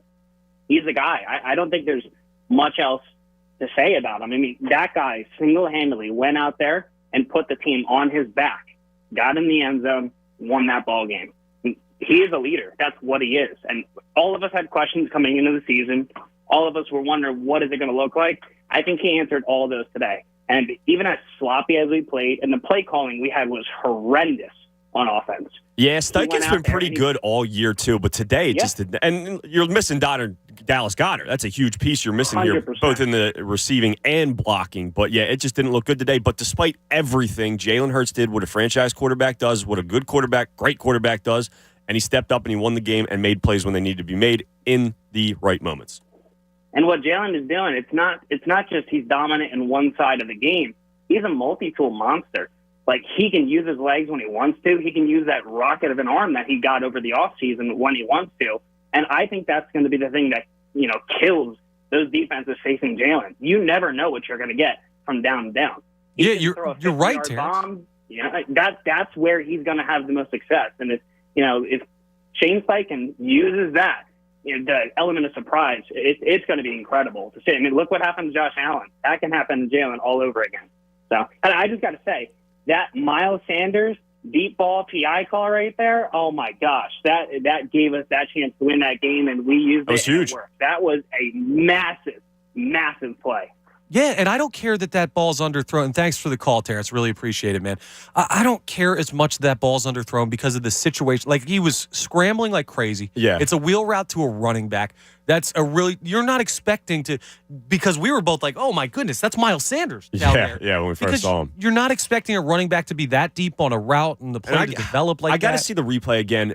A lot of times, I mean, Joe Flacco did it when the Ravens won the Super Bowl back in the day. They would use the defensive PI call to their advantage, so they would be underthrows on purpose. Right. I have to watch the replay. I got to see the all-22 to see if that was actually what he did or if it was just an underthrown ball. But we've seen that before where guys underthrow balls on purpose because they know you have a high chance of getting a defensive PI, especially when a guy has his back turned. I believe it might have been a linebacker. It was a linebacker. It was, right? Yeah. And it's Miles Sanders, a guy that's not used to catching a ball 40 yards downfield. So, yeah, I have a feeling it was underthrown on purpose. We're going to have to wait and see. Regardless, made plays when plays needed to be made throws when throws needed to be made, and stepped up in the biggest moment of the year so far. You're going to be in the lab crushing the all-22 tomorrow? Is that what you're going to do on your day off? Watch it. I love watching it. Hey, every once in a while. I don't watch like everything, but there's certain there with the plays. notes, taking everything down, rewind, pause, like Dick Vermeil in that scene in Invincible where he's sitting in the living room. 3 sentences. Yeah, That's perfect. Okay. I respect the all 22. You don't like crusher, watching Tom the all Alvord. 22? I'll check it out every once in a while. It's just for like main plays. Where I don't I'm like, really all right. know half the stuff. Like, I generally know what I'm looking at, but I'll let someone smarter than me break Sure, it down, and then I'll watch their breakdown of it because I'm gonna watch it and come up with some stupid conclusion. I'm gonna look like an idiot. So fair enough. There are things that I know very well about the game of football, and there are things that people out there know significantly better than me, and I'll let them do my job. All right, fair enough. A little bit there, but no, respect if you're going to crush the all-22. I love that. I just want to see if Tommy the ball was all-22 underthrown here. on purpose. This That's is all what I you wanna get on the see. Eagles post-game here on 97.5 The Fanatic. Well, he is ready to go over there, Honestly, Tom Alvord. we're all Eagles fans out there, right? Yes. If you have, don't you want to know, have as much information given to you as possible? Don't you want to know as much? So, like, a lot of times when Hurts scrambles out, everyone's like, "Oh, keep your eyes downfield. What are you doing?" What if no one's open? Right? Like, then you have to make a play there. No, I got you. And that's something that you see on the all-22, so it's easier than I'm just learning more. That's all. And you can. We got a ways to go, but still, I like football. I'm That's just what it comes busting your down to. stones. Thank yeah, you. I got it. Thank you for the heart attack. Matt, appreciate that. Taylor Swift is going to cost us $120 for that 2 seconds worth of that, thanks to Ticketmaster fees. Okay, that's all we're going to talk about that. Let's head back to the phones and talk to Andrew in Phoenixville. He's been waiting patiently. Andrew, you're on 97.5 The Fanatic. Good afternoon, gentlemen. How are you? Good afternoon indeed. We're great, Andrew. How about yourself? I'm a little anxious, but I'm glad the game's over. I'm glad we were able to win at the very last minute. Obviously, a lot of people, our hearts were beaten pretty strong by the last couple of minutes of that game with obviously us being on defense. A couple of things I wanted to point out regarding this game. First point is it's amazing how different the offense looks with Dallas Goedert missing. I mean, it's incredibly important to have him on that field, and I want for next week to really have the team put in the work with the backup tight ends, because they did not seem to have any presence on that field today at all. So I would like to see the team really focus on getting the backups, getting the reps they need, because obviously Dallas will be out for another 3 weeks, I believe it is. At minimum, yeah. Yeah, so that's something I would like to see the team really focus on, is getting those backups, the reps that they need absolutely to improve against a really good Green Bay team next week. Andrew, I'll just say real quick, I think they could have all the reps in the world. I don't think Jack Stoll or Grant Calcaterra are going to turn into Dallas Goedert.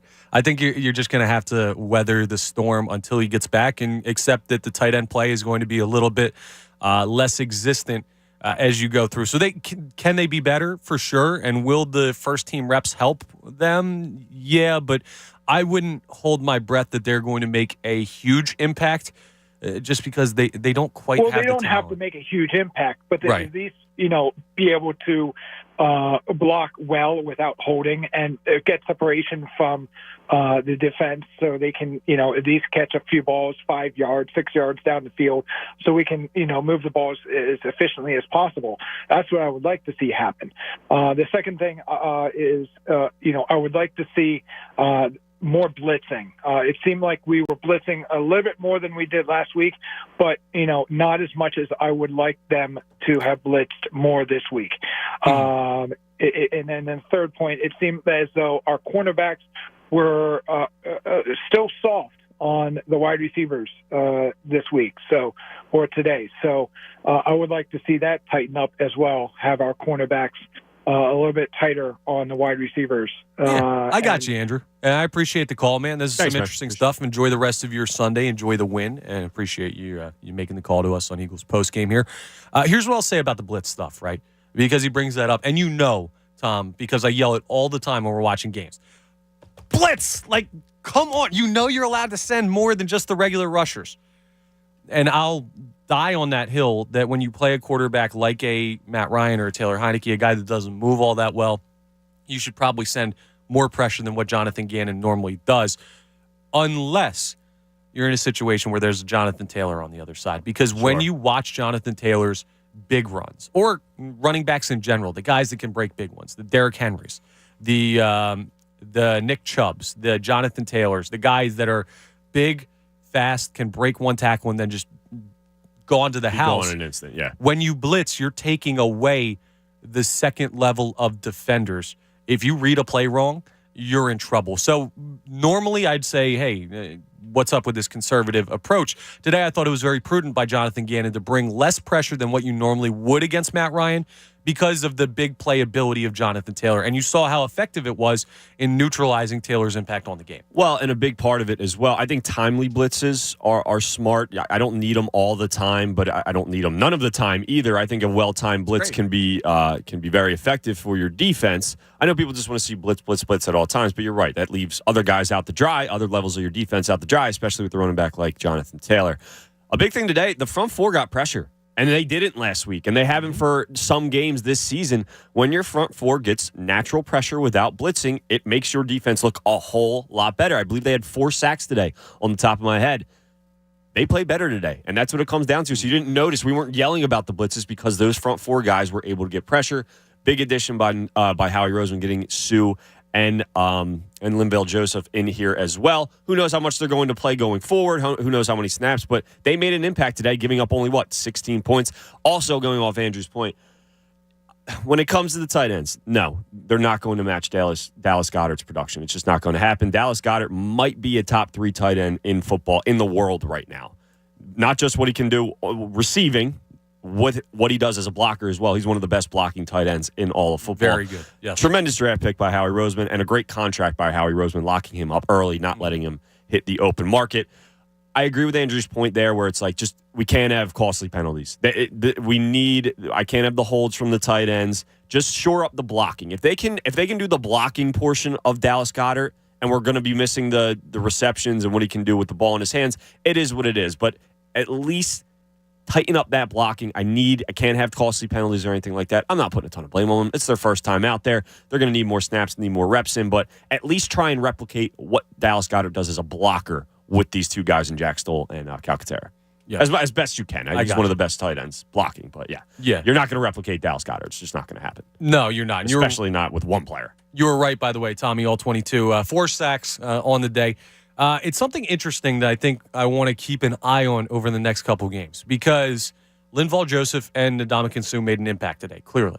This was a defense that looked much better than what they did prior to having those two guys. And the thing about picking up two guys that are not currently playing football but are still working out and everything, well, you got fresh legs. They're not running into guys over and over and over again. Sure. They're not 10 weeks into their season. They're 1 week into their season. But they're 34 and 35 years old. What do they look like next week? What do they look like in week 15? What do they look like in the first round of the playoffs? And I know Jordan Davis will be back by that time and everything like that, but how does the week after week, how do they look? But today, fresh, coming in, not really knowing everything they need to know to go out there and be a huge part of the Eagles defense. They still were, and that's a credit to the impact that they made and credit to Howie Roseman for making that move. I just always appreciate when I've come to appreciate Howie Roseman so much this season. He knows this team is a win-now type team. He sees how talented this roster is. He sees how weak, quote unquote, the NFC East or the NFC, excuse me, not the NFC East. The NFC is as a East whole. ain't weak. No, not at all. NFC beast this year. We thought it was going to be coming into the year, but no, the NFC as a whole, the Rams, they're not very good. The Cardinals aren't very good. Like there's a lot of teams that we thought were going to be good. Packers, Bucks are not very good. He realized that this team had an opportunity and he jumped on it. Anytime this team as a whole, he goes out there and gets a James Bradbury, goes and gets a Chauncey Gardner-Johnson. Oh, we lose Jordan Davis and the run defense looks awful. I'm not just going to get one guy. I'm going to get two guys who are past their primes here, but can still make some impact plays for you, especially if they're only playing 30% of the snaps or what it is. Big shout out to Howie Roseman seizing the opportunity that the Philadelphia Eagles have this season. 610-632-0975. Couple open lines for the first time today. Let's head back to the phones and talk to John and Alvord. John, you're on 97.5 The Fanatic. Hey, guys. Great post-game show. Thank you, man. Appreciate it, man. Thank you. I am no longer in Malvern. I actually had to drive someplace now. I'm actually close to Phoenixville, where the last guy called. Ah, look at that. Okay, we'll update that on the screen for you. So, John in Phoenixville, you're on 97.5 The Fanatic. But real quick, I thought it was a beautiful game. It was a tough game, and I've been a fan I'm an old guy. I've been a fan for a long, long time. I've seen it all, and, I got to give a game ball to the defense. They made those great stops. After Brown, I guess in the third quarter, it was after the Eagles went for it from like the Colts 40-yard line on 4th down. Which was a weird play call to me. And Hurts takes the sack there, too. Yeah. Doesn't even throw the ball up. Yeah, that was weird. But the defense held them to nothing then. And then in the fourth quarter, after Brown fumbled, they held him to a field goal. Yep. That was huge. The defense gets the ball. And, of course, Jalen gets the game ball. I said to myself when I'm listening to the game, I was working from home a little bit, running back and forth to the TV, watching it, listening on the radio, blah, blah, blah.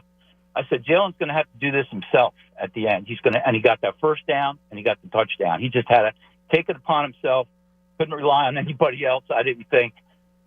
This week was the opposite of last week. Last week, the defense let him down. This week, the defense won it. This week, the offense let him down a little bit, and so it was a little bit different. It certainly was. Beautiful W. It's a W. Yeah. That's all that matters. that's really it. And we heard Coach Nick Sirianni say it. And thanks for the call, John. I appreciate it. Hanging with us while you make your drive over to Phoenixville. That's a committed listener right now. We always appreciate that here at 97.5 The Fanatic. Yeah, man, Jalen Hurts was the guy down the stretch. Like I don't know if I would say exactly what John said, that he didn't trust anyone else. Because they're like A.J. Brown is still a trustworthy guy despite the fumble. Devontae Smith looked really, really good today, especially when there was an injury in the Indianapolis secondary. Then the Eagles were in the same route 3 straight times in a row. It worked 2 in a row in the third time. So I'd still like to see him slightly more involved late game situations. But it seemed, and it goes back to that conversation, like Jalen Hurts' best weapon is his legs. It is no longer his only weapon. Yep. Last year, we might have said, well, he only runs the ball, and he doesn't really have the deep ball, and he doesn't really throw to the middle of the field, and he doesn't climb the ladder in the pocket. Well, now it's no longer his only weapon, but his legs are still his best weapon, so that's why I have no issue with him handling that last drive the way he did. No, absolutely. And even, the points weren't there in the first half. I thought for the most part, especially early, the offense played pretty well. Early, they just couldn't get anything out of it because of some costly penalties. I think Hurts, for the most part, was pretty good today. I think he made a couple bad reads on the RPO. Obviously, the strip sack, you have to put a little bit of blame on him, even though I think it's more the play design, and that you have Miles Sanders on a DN, and he doesn't make that block.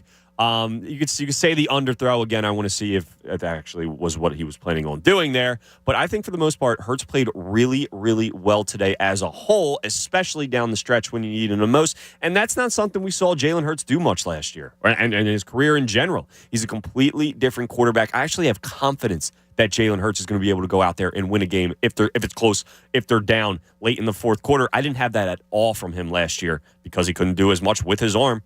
Completely different player. I have confidence in Jalen Hurts that he's going to win a game for me if we were down late in the fourth quarter. Completely agree. 610-632-0975 is how you jump in. On the other side, we are going to talk to Tim McManus of ESPN for his takeaways from the Eagles' win in Indianapolis. So Tim McManus coming up on the other side, and plenty more to come on Eagles postgame. It's Connor Thomas and Tom Alvord, and we'll be right back with you here after a short break on 97.5 The Fanatic. 97.5 The Fanatic. We've been together for 30 years. 35. 35 years together, and never an argument. Oh, we fight a lot. That we couldn't settle. But we finally agreed on cannabis, of all things. Our friends had a good experience with it, so we decided to give it a shot. And we both agreed we didn't want to go sit in some doctor's office with a bunch of masked strangers waiting for a medical cannabis card.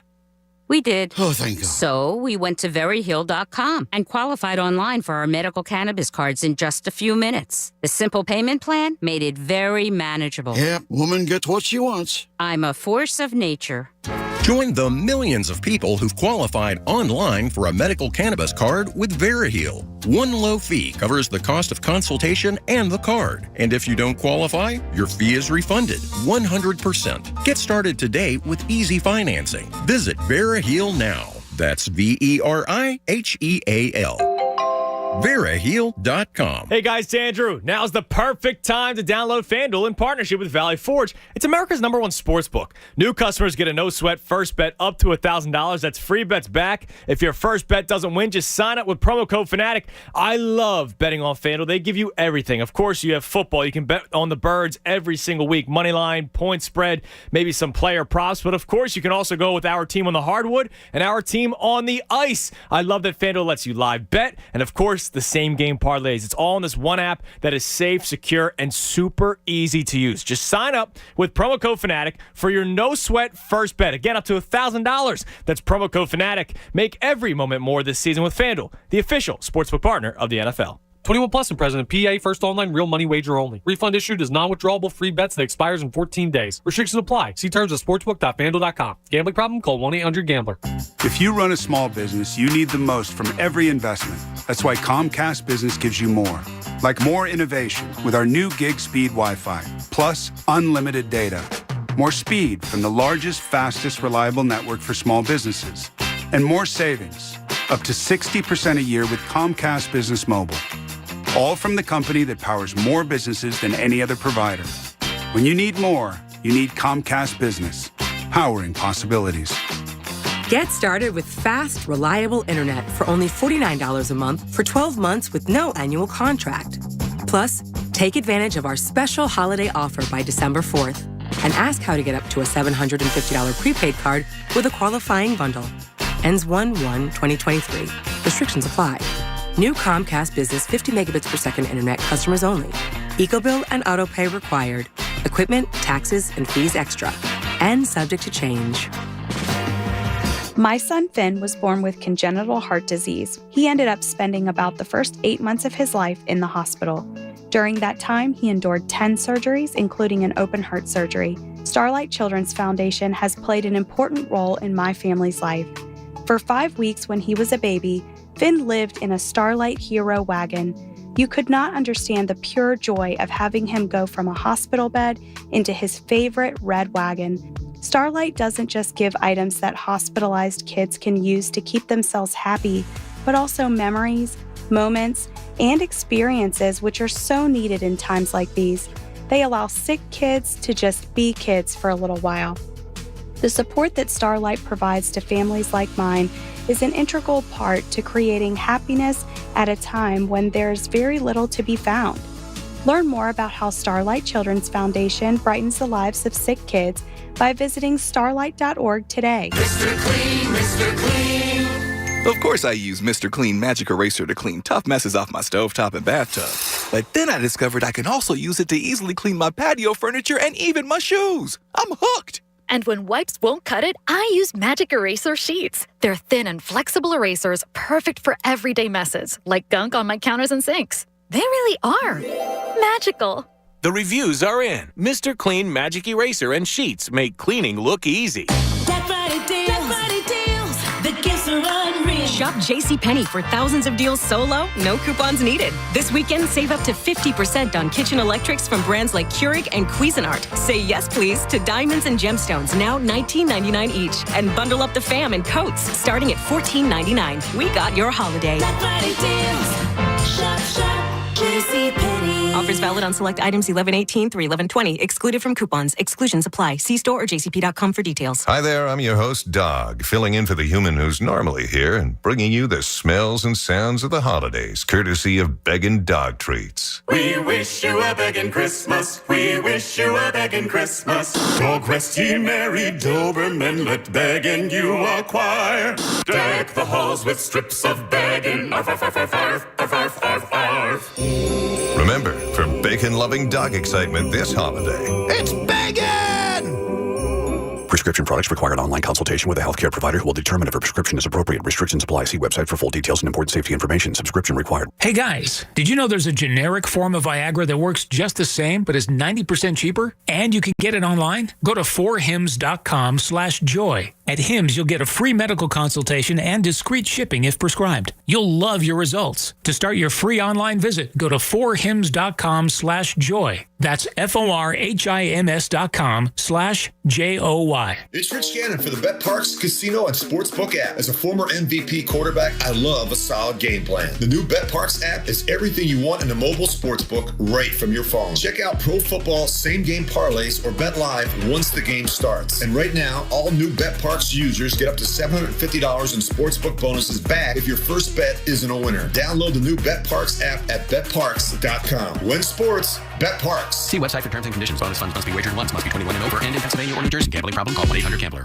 Fall is the in-between season. In between summer and winter. In between flip-flops and puffy parkas. And in between soaring heat and frigid cold. Which makes it the perfect season to upgrade your comfort with special financing offers and rebates on a new high-efficiency heating and cooling system from Trane. Including a whole house air filtration system to keep the air you breathe clean and safe. Visit Trane.com to find an independent Delaware Valley Trane comfort specialist near you. It's hard to stop a Trane. Subject to credit approval. See dealer for details. We all know Philly sports is big business, and we've got you covered every weekday with the Fanatic's Business of Sports reports that are powered by Pico for Business. For information on how your company can save with Pico's incentives, go to pico.com/business. In a world of division, we bring people together. 97.5 The Fanatic.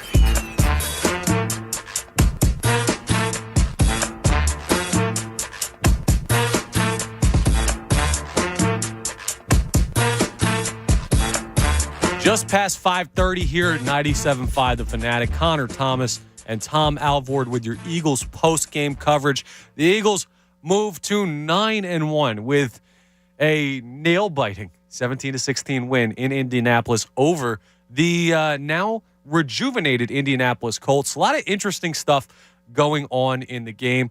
I don't think that game went the way a lot of us thought it was going to. Maybe the result was something that you could have seen, a tight game on the road there after the performance against Washington on Monday Night Football. But how they got there was interesting.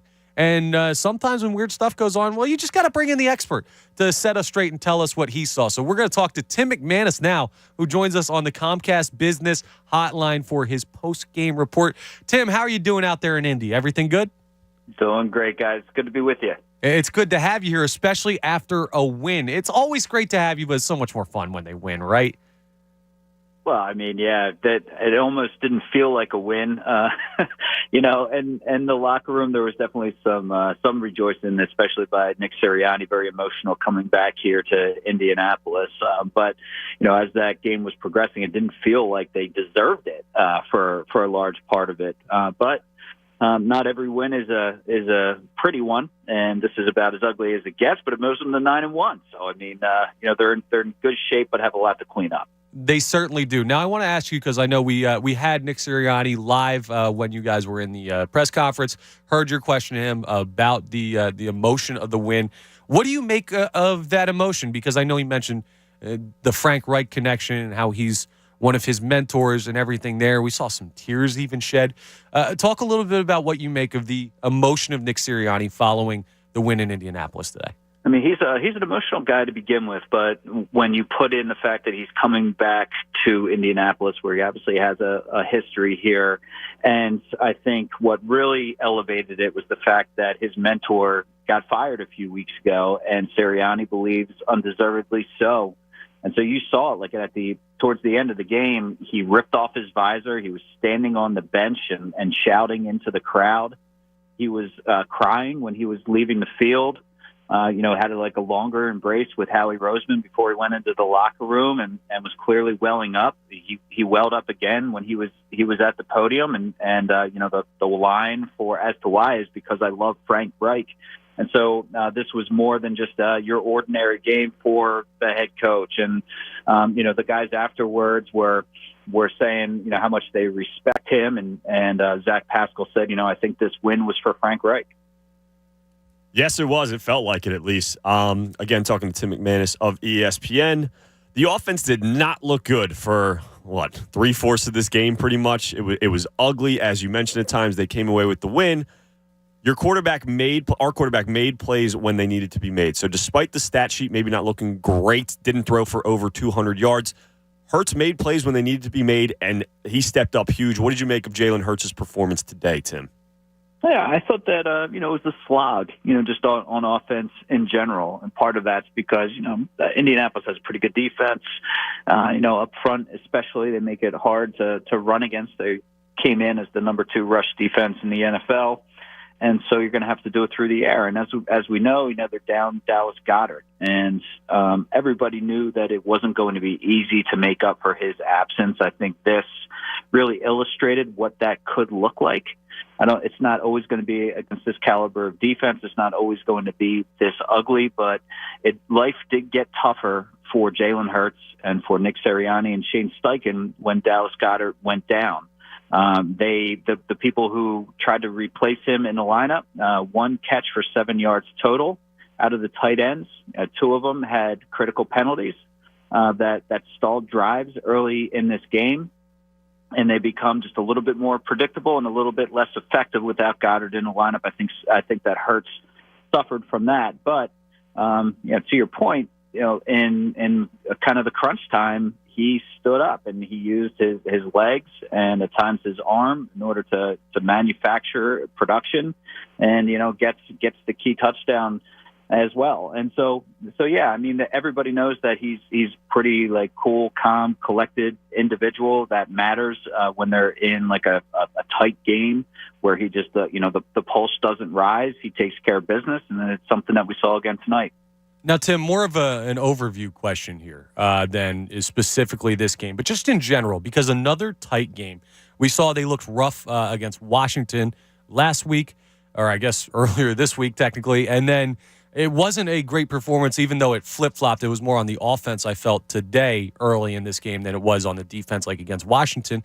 But what's your worry level seeing these two performances back-to-back against teams like Washington and Indianapolis, which are not quite playoff contention level teams right now? Is there worry, or was it just, hey, they're going to have tough games at some point this year and they just happen to run into a couple of them? You know, there's definitely ebbs and flows to the season, but I also think that we're seeing the effects of injuries at key spots. You know, when Jordan Davis went down, they had a tough time stabilizing as a run defense, and, you know, they brought in Sue and Linval Joseph this week, and, you know, Joseph ends up playing a critical role in this game and did well for not having played all year and essentially coming off the street to perform and seemingly at a pretty high level. But the Davis injury had affected them over the last couple games in the rush defense. They get that fixed up a little bit. The Avonte Maddox injury is overlooked, but significant. And Josiah Scott hasn't been playing at the same level as Maddox. There's been a drop-off there, and so that affects them on the defensive side. And then Goddard going down is a really big blow for this team. So when you talk about, like, overall panic, you know, they're not at full strength. It happens in the NFL. Like, teams fall off in certain spots when they get injuries at key positions. They have to fight through it. And then once you get into the postseason, you just have to hope that the engines are kind of running at high speed. So, you know, they're doing all this and yet still sit at 9-1. So it's not always going to be pretty. And, you know, there is things to chew on in terms of concerns, you know, but it's a good place, I guess, to be sitting when those concerns crop up. Absolutely. Again, talking to Tim McManus of ESPN. Tim, last week, I guess Monday when we were talking to you, late Monday night, Tuesday morning, all we were talking about, the main topic on the phones, main topic of conversation was Jonathan Gannon and the defense. It didn't start out pretty. The Colts went right down the field on that first drive, punched them right in the mouth and scored. We were thinking, same old Eagles defense, same old Jonathan Gannon. Then they stepped up and performed pretty well for the rest of the game. What did you make of Jonathan Gannon and the defense today, and what did you make of Joseph and Sue in their first game in Eagles Green? Yeah, I mean, you know, it was, 7 rushes for 49 yards and a touchdown in that opening drive. And then I think Taylor ended up with 84 yards total. I mean, so he got shut down the rest of the way.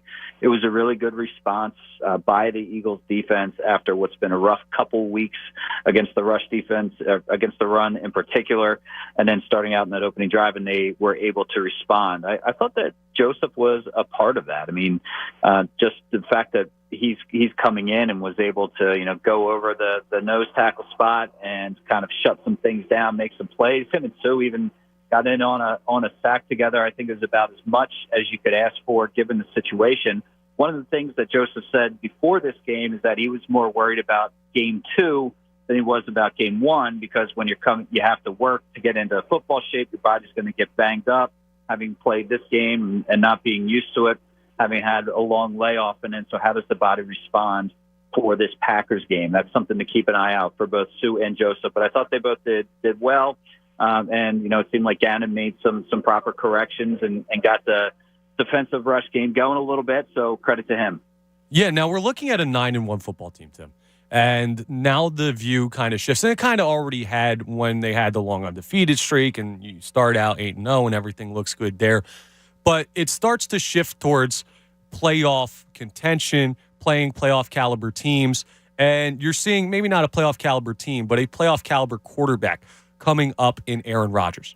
I know you already mentioned the big injuries that are plaguing the team right now, and one in Avonte Maddox seems to be contributing to a little bit of disconnect in the secondary. Do you look at what happened today against a quarterback like Matt Ryan and see a potential for trouble coming up next week with a secondary that maybe hasn't been as exposed as they could be because you played Matt Ryan and Taylor Heineke? I mean, it's an interesting question. Rodgers is a Hall of Famer. He's one of the best to ever do it. So of course, I mean, you go up against him, and he's going to have the potential to slice you up. He obviously hasn't been working with the top end wide receiver talent that he was used to when you have Devontae Adams for that long. but Christian Watson all of a sudden is starting to come on. I think they're going to have Romeo Doubs available to them probably for that game. And so they're, they do pose a threat. At the same time, it hasn't been very pretty for the Packers and even with Rodgers at the helm. So, this defense is good enough to slow them down. I think that the pass rush will be critical in that. Make sure that you're continuing to plug up Jones and then, just allow your guys to get after it. I thought there's some key plays from guys like Reddick and Brandon Graham late in this game, an encouraging sign. If you can get the opposing offense into favorable rush situations, then that can spell good things for this team. So obviously, first and second down going to be very, very critical against Aaron Rodgers next week. Again, talking to Tim McManus of ESPN. Tim, last one for you before you get out of here. What did you make of the play calling today? What did you make of Shane Steichen today? It seemed a bit conservative. Obviously, you're missing Dallas Goedert, a huge part to this offense. Is this something we're going to be seeing going forward, a bit more conservative play calling, or is it just this is what we liked in this matchup against Indianapolis? What did you make of the play calling today, Tim? Yeah, I don't know if conservative is the way that I describe it. I thought they got too cute, honestly. I thought that it was like kind of this problem solving coming to light and overthinking things. It was like, all right, well, we're down Dallas Goedert, so let's run this formation and that formation and this. And you had 3 tight ends out there on multiple occasions. Like, why? Like, tight end right now is one of your weakest spots. You just lost your star there. Why are you featuring the tight end spot? I thought that there was a lot of questionable decision makings in terms of the game plan coming into this, and then also some questionable calls throughout the game that if they would have lost this game, guys, they would have been getting torched for. Like, why didn't you run a play before the end of the third quarter? Why did you try to draw them off sides and burn a timeout on that fourth down? Why did you decide to go for it on 4th and 10 instead of kicking a field goal? And why did you have Miles Sanders locked up against Ngakoue on a Jalen Hurts rollout? Like, there was a lot that was bad in this game, and wins helped kind of throw some perfume on it. But I thought that offensively, from Nick Sirianni to Shane Steichen, decision making was not at its best. Either before the game, pregame, and in the game, it just wasn't their best effort. But hey, still a win, right? And we'll take that every single Sunday or Monday. But hey, finally back to a regular schedule now. 2 Sunday games in a row for the first time in a while. So get you back on your regular schedule. And Tim, thank you as always for joining us. Travel safe back from Indianapolis, and we will talk to you next week after Eagles-Packers. All right, guys, sounds great, and happy Thanksgiving to you and to your families. Thank you. Same to you, You Tim. too, man. Happy Appreciate Thanksgiving. Always appreciate it. There's Tim McManus from Indianapolis, Lucas Oil Stadium, and just wonderful stuff from Tim. It's so interesting, especially after a game that was so interesting, to get the perspective of Tim McManus. And you can check out all of his great work over at ESPN and on ESPN.com covering the Birds. I'm sure he's going to have some great stuff following that win in Indy. Wow, what a day. This has already been on the Eagles postgame show. I feel like we've covered so much and still so much to go. 610-632-0975 is how you get in. Now, we've done plenty of celebrating. We've done plenty of praising. We've talked about all the good stuff. We've touched on some of the questionable things. I want to get into a little bit of the nitpicky stuff now at this point, because we've covered really the praising of Jalen Hurts and the emotional win for Nick Sirianni and the defense, how they look so much better. Now let's critique the coach a little bit. Let's have a discussion. I want to pick your brain, Tom, and go back and forth on that. 4th down, timeout, getting like the going to quarterback sneak situation. Inexcusable.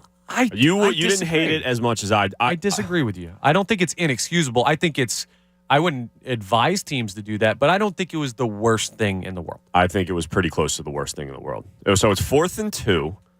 You have 2 timeouts left, and it's under 2 minutes, correct? Yeah, I believe it was like a minute. It was at the 2-minute warning. At the 2-minute. It was a little after that, no? I believe it had just been the 2-minute warning. Yeah, so you only have 2 stops. Right, left, is right. what I'm Yes, saying. yes. You only have the 2 timeouts. 4th and 2, you go up and you act like you are going to have a QB sneak, which I understand to an extent. If it's 4th and 1, I completely understand doing that. It's 4th and 2, and it's like 4th and 2.5. He squats 600 pounds, Tom. He can get 2 yards. Sure, but it's much easier to get a yard on a QB sneak rather than 2 yards when they know what's coming.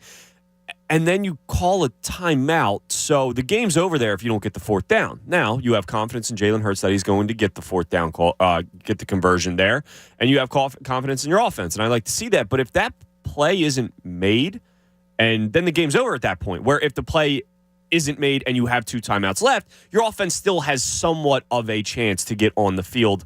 Probably be like 30 seconds left, no timeouts, but it's something. You have a chance to get potentially, I think it would have been a field goal at that moment. Whatever. You would have needed a touchdown. Was that what it was? That's why I don't hate it, because the game's over, though, if you don't get the 4th down conversion there. It's not necessarily over if you have an extra timeout there. I didn't understand it at all. You already had only 2 timeouts. They had already used 1. So you had 2 timeouts remaining. The 2-minute warning had passed. So you're looking at 2 chances to stop the clock. You're going for it on 4th and 2 either way. So the way I see that decision is, hey, let's throw out all the stops. We're going to try and get them off sides so that maybe we don't have to run this play to win the game. And you can get a situation where you get a 1st and goal. And if that doesn't work, we'll burn the timeout and we'll have another look at it. So you're giving yourself a second chance to convert that opportunity by trying to draw them off sides. And to me, this might not be the right way to look at it to some people out there listening, to you, Tom, to other coaches across the NFL. But the way I look at it is whether or not you have those timeouts, if you don't get that 1st down there, that ball game is over. That game is over. Not necessarily, because you'll have a chance to get the ball back. You have 2 timeouts. So you have 2 timeouts, so you can stop the clock on 1st and 2nd down. Sure. And so then they take like 5-10 off for those plays. Okay. Yeah. So it's about, a minute 30 left or something like that, a minute 25, and then they're going to run a play. So you're going to get the ball back with about 40 seconds left, 35 seconds with no timeouts. You have a ways to go, but... And that's assuming on those 3 plays you stop Jonathan Taylor. Sure, but they did for a majority of the second half. You're at least giving yourself a chance there. You're letting them beat you, and you're giving yourself a chance for Jonathan Taylor to beat you there, where if they don't converge the 4th down there, that game is over because you have 1 timeout left and a minute 40 left. Yeah. They're going to just run out the clock at that point. I think it's over either way because you need a touchdown. You're going to have to, if you're giving the ball out there, I get they're probably punting to like the Eagles 45-ish is probably where you're going to get the ball there, around like the 40, 45-yard line, because they'd be punting from ideally around their own end zone. But still, so you're going 60 yards in 30 seconds with no timeouts. Yeah, you've seen crazier things happen, though. I've seen Hail Marys happen. It's not over with 30 seconds left and no timeout. My better shot, though, is taking the opportunity, burning the timeout to give yourself a second look at converting a 4th and 2, than trying to drive 60 yards for a game-winning touchdown with half a minute. His only mindset there, Nick Sirianni's, is we're going to have these guys jump. The Indianapolis D-line is not jumping on 4th and 2.5. You don't know that. I do know that. No, we don't. This is a well-disciplined team. It's a good defense. If it's 4th and 1... They have a guy who's never coached at like any level coaching them. Who knows? Yeah, but their defensive coordinator has been there for a while, and he's a good defensive coordinator. If it's 4th and 1, 4th and 6 inches, 4th and an inch, I'm completely fine doing that. It's 4th and 2.5. They're not jumping in that situation. You're pretty much just burning a timeout, praying and hoping that they jump off sides, which they're not going to do. Yes, you're giving yourself a better shot there than I think what you would be doing to save the timeout, to take it on defense, to try and stop the clock from running when you can't even stop it on all 3 downs. And then you've got to... I just think I've got to hindsight's see Britton 2020. Covey on the field again to catch a punt in a big situation, which... Not to pile on Britton Covey when they win a game, but I'm tired of seeing him back there. To me, you use that opportunity. The timeouts are opportunities, and you use that opportunity in a situation where it was a better percentage chance for it to help you than saving it to just stop the clock with them with the ball. I just think we're having a completely different conversation. We're having a completely different post-game show. For sure we are. Tim's right. They masked a ton. They put perfume on a pig after this win. If this is a loss, we're having some really intense conversations here, really interesting conversations here, and people will not be happy if they did not pull out that win the way that the game went and the way that the play calling, how the coaches handled everything, how Nick Sirianni handled himself. But to me, I just think hindsight's 20/20. If they miss that fourth down there, all we're talking about is why is there not an extra timeout? Why did you not give your offense a chance to get the ball back there, saving that extra timeout? I do. I think that's the conversation we're having. That's the main conversation if they lose that game in that situation there for Eagles postgame show. Yeah, I don't know that I totally disagree with that. I just think it was a calculated gamble that, to me, makes more sense than I guess it makes to you. But, hey, that's why we do this postgame show. How about that, right? To talk through stuff like that. And we can hear your thoughts, 610-632-0975, because there were some warts on this performance. Wasn't perfect. She wasn't a dime, but she's a W. That's all that matters, right? That's all that matters in the book. 610-632-0975, again, is how you jump in. Connor Thomas, Tom Alvord, Eagles postgame. We're going to take a quick break. And we'll be right back after this to talk more about that win in Indy and your 9-1 Birds. 97.5 The Fanatic. Did you know that rural counties in the United States have a lower incidence of cancer but higher death rates? Or that black men are 90% more likely to die from prostate cancer compared to white men? Or that Hispanic patients have more than double the mortality rate for liver cancer compared to white patients? It's John Kincaid for the American Association for Cancer Research. And as many of you know, as a 2-time cancer survivor, I'm here thanks to the latest treatments and amazing doctors that have been cancer-free for 24 years. Unfortunately, not everyone has the same access to great care that I did. That's why the members of the American Association for Cancer Research work endless hours to change these numbers. The AACR is the official charity of the John Kincaid Show, and right now, they need your help. They want to continue life-saving research. Donate now, and we'll triple your gift. Go to 97.5thefanatic.com/AACR to help us defeat cancer. That's 97.5thefanatic.com/AACR. If you run a small business, you need the most from every investment. That's why Comcast Business gives you more. Like more innovation with our new gig speed Wi-Fi, plus unlimited data. More speed from the largest, fastest, reliable network for small businesses. And more savings, up to 60% a year with Comcast Business Mobile. All from the company that powers more businesses than any other provider. When you need more, you need Comcast Business, powering possibilities. Get started with fast, reliable internet for only $49 a month for 12 months with no annual contract. Plus, take advantage of our special holiday offer by December 4th and ask how to get up to a $750 prepaid card with a qualifying bundle. Ends 1/1/2023. Restrictions apply. New Comcast Business 50 megabits per second internet customers only. EcoBill and autopay required. Equipment, taxes, and fees extra. And subject to change. Hi guys, it's Andrew with Oak Hills Medical Clinic. Are you struggling with ED and sick of the pills? Well, we have a major medical breakthrough that has helped thousands of men. Our wave technology is backed by 50 clinical studies, including from Cambridge University.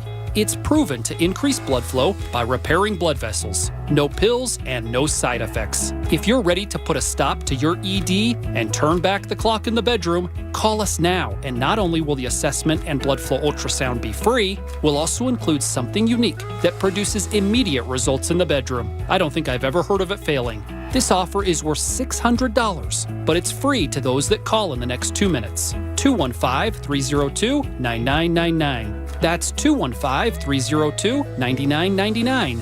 Guys, put a stop to your ED and get your love life back. Call Oak Hills Medical Clinic now to qualify for this unprecedented offer. 215-302-9999. Helzberg Diamonds presents The Guy Who Was the MVP. Craig was proposing to his girlfriend and needed the perfect ring, so he asked her friends for some advice. Get yourself to Helzberg. Yep, Craig went to Helzberg Diamonds. He learned that Helzberg's been in business for over 100 years. That means quality. And with their price match guarantee, he'd get a great deal and find the perfect ring. Wow, it's perfect. Oh, yeah. MVP, most valuable proposer. Be like Craig. Find the ring of her dreams at a Helzberg Diamonds near you or at Helzberg.com. New to the Bet Rivers Casino app? Then let's show you around. Starting with tons of amazing slots, including the exciting Tiger Lord and Peacock Beauty. Or check out the action of live dealer Lightning Roulette and our incredible live dealer blackjack. Plus, add our award-winning customer service and the fun never ends. Bet Rivers Casino app with slots and live dealer games. It's a whole new game. Must be 21 plus. Available in Pennsylvania only. Void where prohibited. Terms and conditions apply. Presented by Rivers Casino Philadelphia. Gambling problem? Call 1-800-GAMBLER. The player to bank on is brought to you by First Trust Bank. This week's player to bank on is safety Chauncey Gardner-Johnson. His 6 interceptions led the NFL going into Week 10, and despite the loss, his pickoff of Washington quarterback Taylor Heineke made it 5 straight games with an interception. He is the first Eagle to ever accomplish that feat. That player to bank on was brought to you by First Trust Bank, the official bank of the Philadelphia Eagles. Hi, I'm Adam Flager. At Flager & Associates, we've specialized in personal injury cases for more than 30 years. When you're injured, you don't need just any attorney. You need a dedicated personal injury firm. You need to concentrate on getting well again. We handle everything else. We won't rest until we get top dollar for your case, and we treat you like part of our family. Not sure if you have a case? Call for a free case evaluation. 215-953-5200 or visit flagerlaw.com. That's FLAGERLAW.com. Want to win tickets to a Sixers game? All season long, you can find us about town with Corona, proud beer sponsor of the Philadelphia 76ers. Join the Fanatic Friday, December 2nd, starting at 6 p.m. for Sixers pregame action with prize and ticket giveaways at the Green Parrot Restaurant and Bar in Newtown. It's a great place to watch the game of Corona, Corona Light, and Corona Premier. The Green Parrot, 240 North Sycamore Street in Newtown. For details on Sixers game day action presented by Corona, go to the events page on 97.5thefanatic.com. Philly Pretzel Factory is now a proud partner of the Philadelphia Eagles. What better way to celebrate than with a giveaway? Philly Pretzel Factory is giving away 25 party trays each week of football season. All you need to do is stop by your favorite Philly Pretzel Factory location, scan the QR code at the register, and sign up for a chance to win. Or visit PhillyPretzelFactory.com to enter. Philly Pretzel Factory, proud partner of the Philadelphia Eagles. You're the one who protects the flock, and that requires an eye for detail. Because when safety and well-being are on the line, it's the details that can save lives. Even when no one else is watching, you see everything. Grainger gets you, and we're here for you, and all the ones who get it done with a wide range of safety products and solutions, plus board-certified safety consultants here to answer your questions. Call, click Grainger.com, or just stop by. Grainger, for the ones who get it done. With Black Friday savings at the Home Depot, you'll find top brand kitchen appliances with innovative features that can do more, so your holidays can be more. Ovens with built-in air fryers for baking the perfect cookies. Dishwashers with smart tech to clean everything from bakeware to festive mugs. And high-capacity refrigerators to keep leftovers fresh. Shop Black Friday savings and get up to 30% off, plus instantly save up to $750 on select GE kitchen packages at the Home Depot. How doers get more done. Offer valid November 2nd through November 30th. U.S. only. See store or online for details. Kelley Blue Book is the one-stop shop for pricing, fixing, selling, and instant cash offering. Instant cash offer is exactly what it sounds like. An official offer to buy or trade your car. Just enter your VIN or license plate, answer a few questions about your car's history, and what kind of condition it's in. In minutes, you'll receive an offer to sell or trade your car that you can be sure is fair. Then choose a dealer to purchase your car and schedule a time to meet. For all of the it's, KBB.com. WPEN Burlington, Philadelphia, a Beasley Media Group station, home of the most entertaining sports talk in Philadelphia. 97.5 The Fanatic, Philadelphia.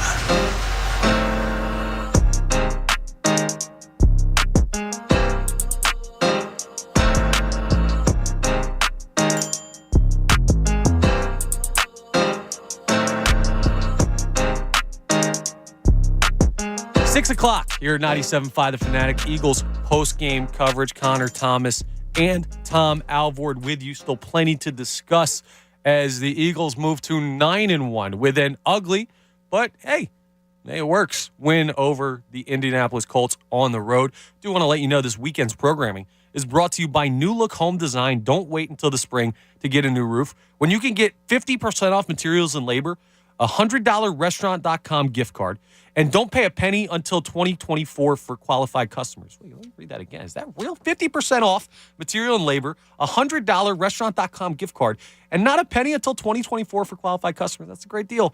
Call the roofing experts at New Look Home Design today, 1-800-279-5300, or check them out online at newlookhomedesign.com. You need a new roof? Check out New Roof.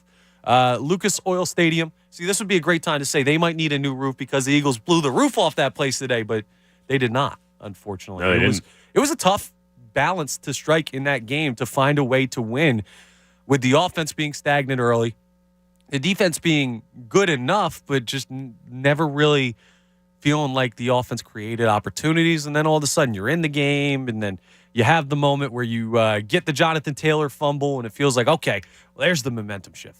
And then A.J. Brown gives it right back. It was, I'll tell you what, I know we've had multiple callers bring it up already. Very stressful game. We had a guy throwing really sandals. was. Yeah, sandals. It was not an easy past couple of weeks for the Philadelphia Eagles fan base, or for the Philadelphia Eagles for that matter. But you come out with a win. And now you're looking at a situation where 9-1, 10 games gone, 7 to go. You're pretty much locked into the playoffs easily now. Like, you're locked into the playoffs. You're going to hit your over total. Like, now it's all about the 1 seed now. That's what it's about at this point. It's exactly what I was going to say. The attention now shifts to the 1 seed. Sorry for interrupting. That's all right. Yeah, no, it does. And I feel like that's been the mindset probably since like week 7, being the only undefeated team remaining. I think after 4 weeks, we've had our eyes set on the 1 seed. Now there's a ton to clean up. That's what I took from this win is it was a win. That's true. The second thing, Jalen Hurts is good, and I trust him late in the game. That's the also third true. thing, there is a ton to clean up with this team, and maybe Dallas Goedert. I knew it wasn't going to look pretty with Dallas Goedert not being there. I know he's a huge part of this offense, both what he can do as a receiver and what he can do as a blocker, but you're missing key guys in key spots that are huge to your team. Avonte Maddox, really missed him today. I feel like there were times where Josiah Scott, I saw the back of his name a little bit. Not great. No, not great. Jordan Davis, obviously. You have Ndamukong Suh and Joseph there. How long can they really give you meaningful snaps through the next 10-plus games of the season, however many games are left, including playoffs? Yeah, and you heard Tim, actually, when we talked to Tim McManus, say that they had mentioned that, I forget if he said Sue or Joseph, said that, hey, it's going to be the next game that I'm looking at because of the wear and tear. First time taking hits, something I brought up earlier sounds to be a little bit of, not a concern, but something to look for as well. And they'll monitor that. They'll limit the snaps as much as they can, and they're going to have some tough opponents, obviously going against Aaron Jones, a great running back, Derrick Henry, Saquon Barkley, the best running back on the Cowboys, Tony Pollard's going to be coming up as well. To shout at Zeke Elliott. I hate the Cowboys, and I have to do it every postgame. No, that's fine. It's so stupid. Cowboys thing. That Tony Pollard is not the bell cow back there, and he's getting 90% of the touches. That's because Jerry Jones can't find anything right to do for his football team. That's fair. I'm cool with that. So they're going to have a test. But, yeah, there's a lot of stuff that needs to be worked on. It's all about the 1 seed now, though. Can it be cleaned up enough, and can you get that crucial, critical bye week coming into the postseason? That's an important thing. Now, I want to bring this up. I don't know if you still have it ready because you were telling me about a Linval Joseph quote from postgame. Jimmy Kemsky, yes, I'm glad you mentioned that. So Jimmy Kemsky postgame tweeted something that Linval Joseph said, and I'm going to get it here, and this is a great stalling tactic for all you out there as my phone is you not working. can stall with the best of them. Tommy L22 there. So Jimmy Kemsky, Eagles writer for the Philly Voice, Linval Joseph on the end of the game, quote, I knew we were going to have to drop our nuts. It was that moment, do or die, who wants it more? Already a fan favorite, Linval Joseph after that. Dude, he's awesome. Do you remember when he had, and it sucks that it was like the Carson Wentz strip sack fumble recovery, like 40 yards or something when he was with Minnesota. And there was the picture of him. You don't remember that? I don't remember. I probably, as soon as I see it, I'll remember. And there was a picture of him sitting on the sidelines after. Oxygen mask on. Yes, I remember that. And the sunglasses on. I remember that picture. I don't remember the play. Man, I think his nickname's like Big Goon or something. Is that what it is? Yeah, dude, he's awesome. He was out there a ton today, too. I'm curious to see the snap count when it comes out probably tomorrow afternoon or something like that. I felt like he was on the field for like 70% of the game or something like that. A guy who was in street clothes a week ago. Yeah, those guys are giants. Him and Sue next to each other.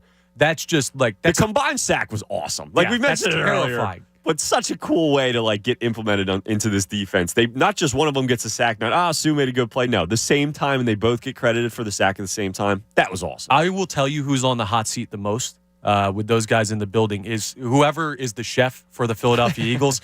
Already had a tough job with Lane Johnson, right? Jordan Mailata, Jordan Davis. Double portions are coming for Ndamukong Suh and Linval Joseph, and man, did they earn them today. I'll tell you what, and I wrote this for a little digital content here, 97.5 The Fanatic. You can check out this article because I wrote it a little bit about the signing of Linval Joseph and Ndamukong Suh, whose name needs to be easier to say. But we've known it for 15 years. It's still tough. You just trip over it. Like, you know how to say it, but it's a trip over name. But Chip Kelly didn't have a lot right when he coached this football team. Other than the first season, yes. Yes. But one thing that I will firmly agree with him on forever is when he said bigger people beat up little people. That's true. And those are some bigger people. Yeah. So absolutely love those acquisitions by Howie Roseman. Love what they did. And love that quote from Linval Joseph, who, if he keeps playing like this and talking like that, his fan base is going to love this guy. That's great stuff. 610-632-0975 is how you jump in. Let's hear from Tom in Alabama, who wants to talk a little bit of birds with us. Tom, you're on 97.5 The Fanatic. What's up, man? Tom, how we doing, man? Doing fine, man. I know you have to spin it, and that's what you do for a living. But today, I don't get to see that many games because I don't have DirecTV, but I was fortunate enough to catch this one on the national broadcast. And really, it looked like they slept walk through Monday night through the first half. They were out of it. And then if you talk about a total team win, the defense kept them in it. And TJ Edwards, I see you big time, and I had your back last year, and I had your back before that, and I'll have it to the end of the time. There's your player of the game. But after the Eagles, and I would have normally said, and I did say they're not going to win this game, and then they come back, Brown, and he's human. He drops it, fumbles. I said, we're done there. And for Hurts, and nobody's banged him harder than I have, man. That call at the 5 or 6, wherever it was, on 4th and 2, boy, that's a gutsy call right there, man. That's what I'm talking about. If he stopped, and when the ball was snapped, I thought he was going to be stopped. The being in the weight room is what made that first down, and which opened up the gap when he went through the hole. I think between Howie Roseman getting Sue and the other guy, that's leadership there. Hurts, he brings you the game you wanted. You guys wanted him to bring us back in the fourth quarter. It's the first time they've trailed in over 10 points by 10 points since 2010, the Sean Jackson punt return. Hey, you got everything you wanted here. Your defense, TJ Edwards, but, you got to spin it. You know what I'm saying? Hey, and we're not trying to, spin everything, Tom, and I appreciate the call, man.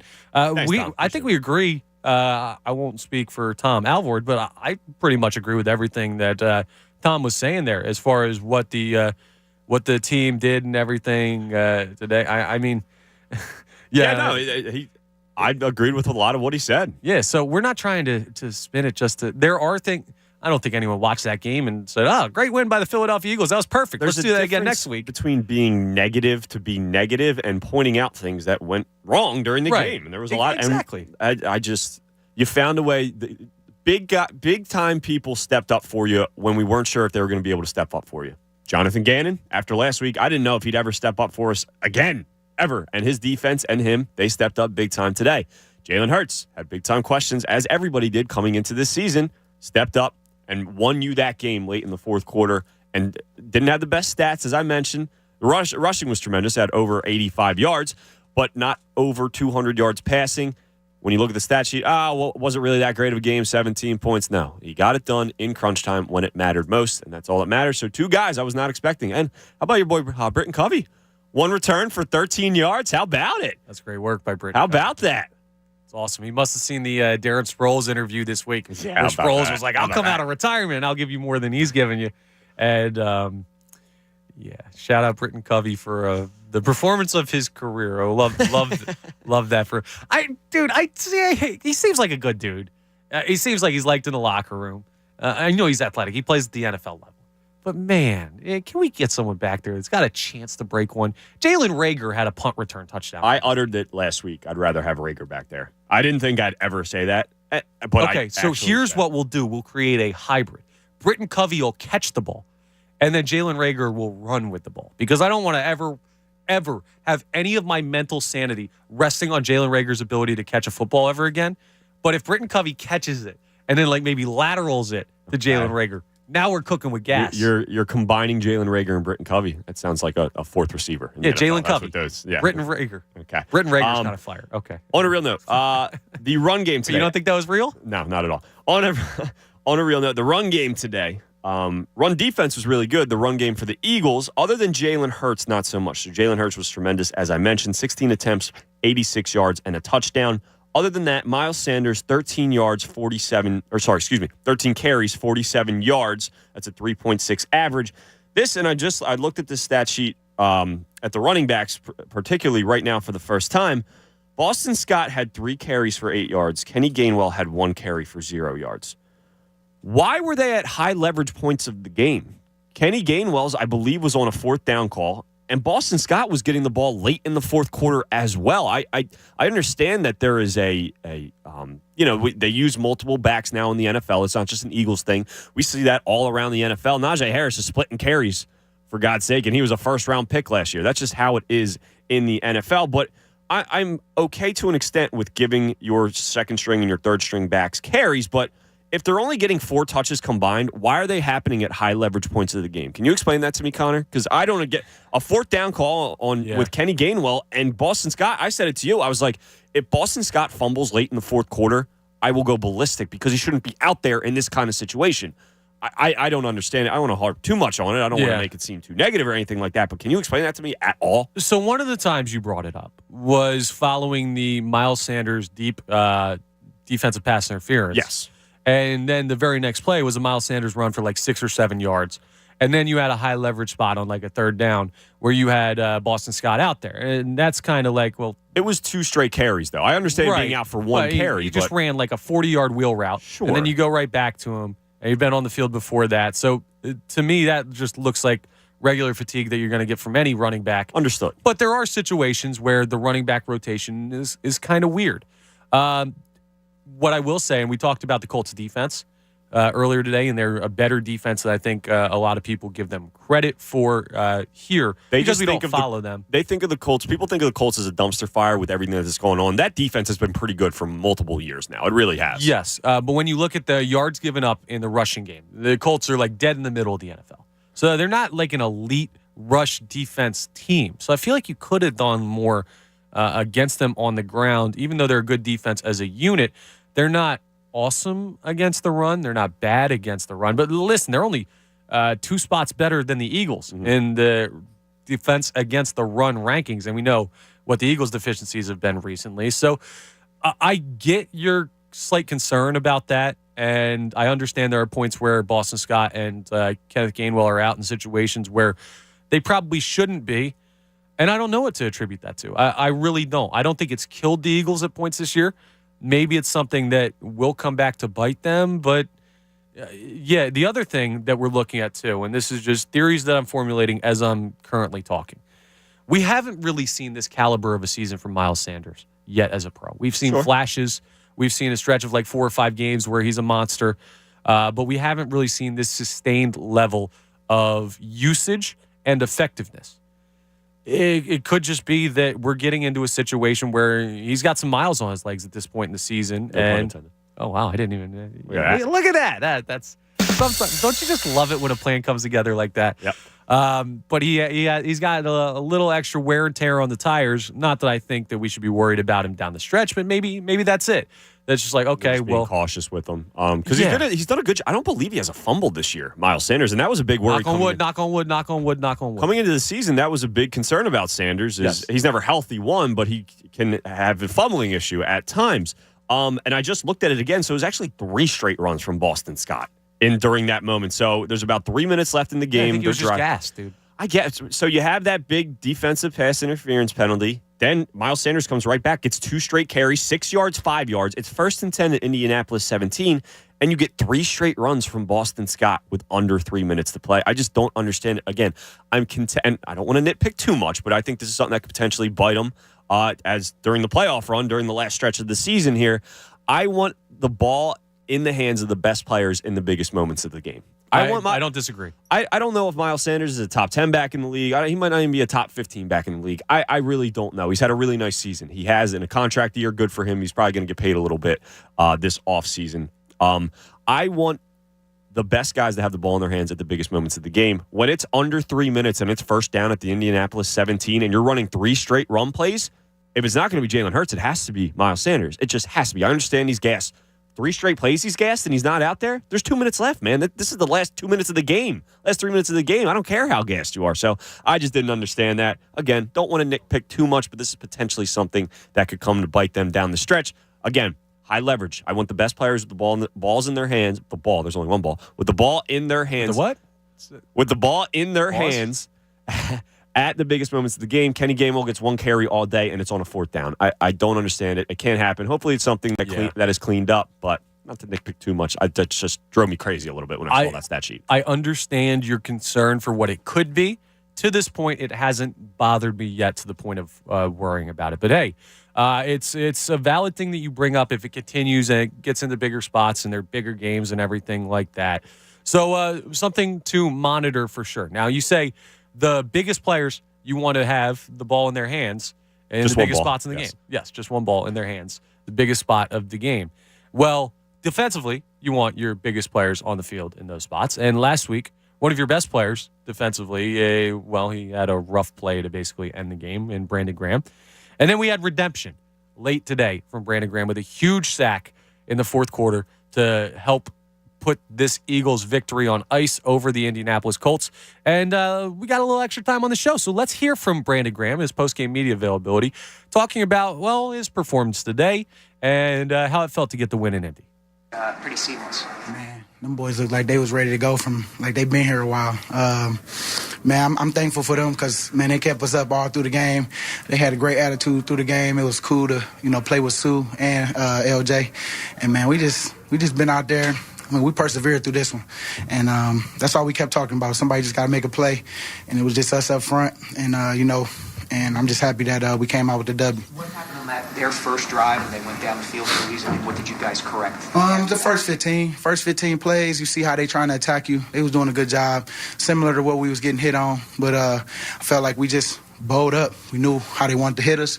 And I felt like, it took a collective, all 11, especially on that one play when we had to strip. That was big. That was a big drive that we stopped, even though we didn't get points on the offensive side. But I just felt like we just kept coming, stayed with it.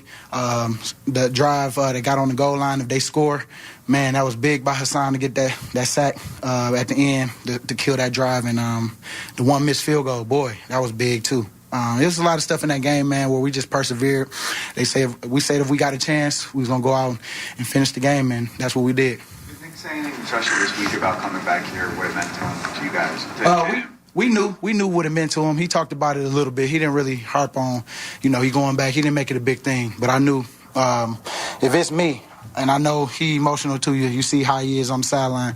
This meant a lot to him, and he wanted to get this W. So I'm happy he was able to persevere and get it for him. Are you guys back on track? You know what? Yes, I feel like we are. We got some cleaning up to do, but get back in the win column. That's all you want, because this could have easily been an L. We was 4th and 2. It was a lot of stuff going on, but Coach made that call for Jalen to put it on his back, and I felt like he came through for us in the end. Your sack there late in the game. How'd that come about? You know what? It was cool because Sweaty had just got out. He was rushing him, and I was like, man, he was killing them outside. So I just said, I'm going bull rushing. I seen that, Matt Ryan kept stepping up in the pocket, and I just wanted to make sure he didn't step up. So I just went all out and bull rush. Knew we needed a play, and I didn't even see him until I saw him, and then I didn't know he still had the ball. I just knew that the dude was going backwards. I just happened to throw my arms, and man, I was happy to get the sack to help kill the drive. You were allowed to hit the quarterback this time. I know. What's so cool about it is, last game, I cost the team on that last penalty, even though, there was a lot of stuff happening in the game, just like this one. A lot of stuff happened. I was just happy to, make up for that. Were you surprised? Were you surprised at all how quickly Linval and Dominican were able to get involved and how effective they played? You know what? Not really, because 13 years, that's just like me. If I was sitting down, I know I'll be staying ready and excited when you come back. It's that pure excitement of just being back. I'm sure they're going to be sore tomorrow, 2 days from now. But, I was happy that they picked it up really good, even with the plays. I was helping Sue all this week, and when we got to the game, he didn't really need me for a lot of stuff because he already had it down in terminology and stuff like that. And, man, these guys felt like, it was great pickups because they was great fits as far as personalities and just coming in, just want to maximize their role. Because coming in and being a starter where you was at before and just had to come in and be a role player, them guys still went out there and was effective. And so I'm happy to see. Did they get a half, both of them together?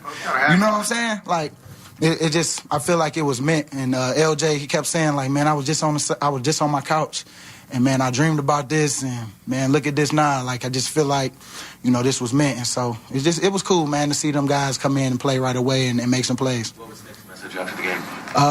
I didn't really get to hear it too much because he let Jalen pull it up. He was just excited because the turn of events that just happened really quickly, and I just felt like I came straight here from there. So he really just was saying that we still ain't put our complete game in yet, but he was happy the way we fought. We'll take a couple more for BG if you have. You mentioned Jalen. It just him putting the game on the back offensively. Watching that, I think he ran for 50-something yards in that fourth quarter. What does he mean to you guys, even as a defense? Man, he's a competitor. We just want to make sure we put him in the best position we can as a defense.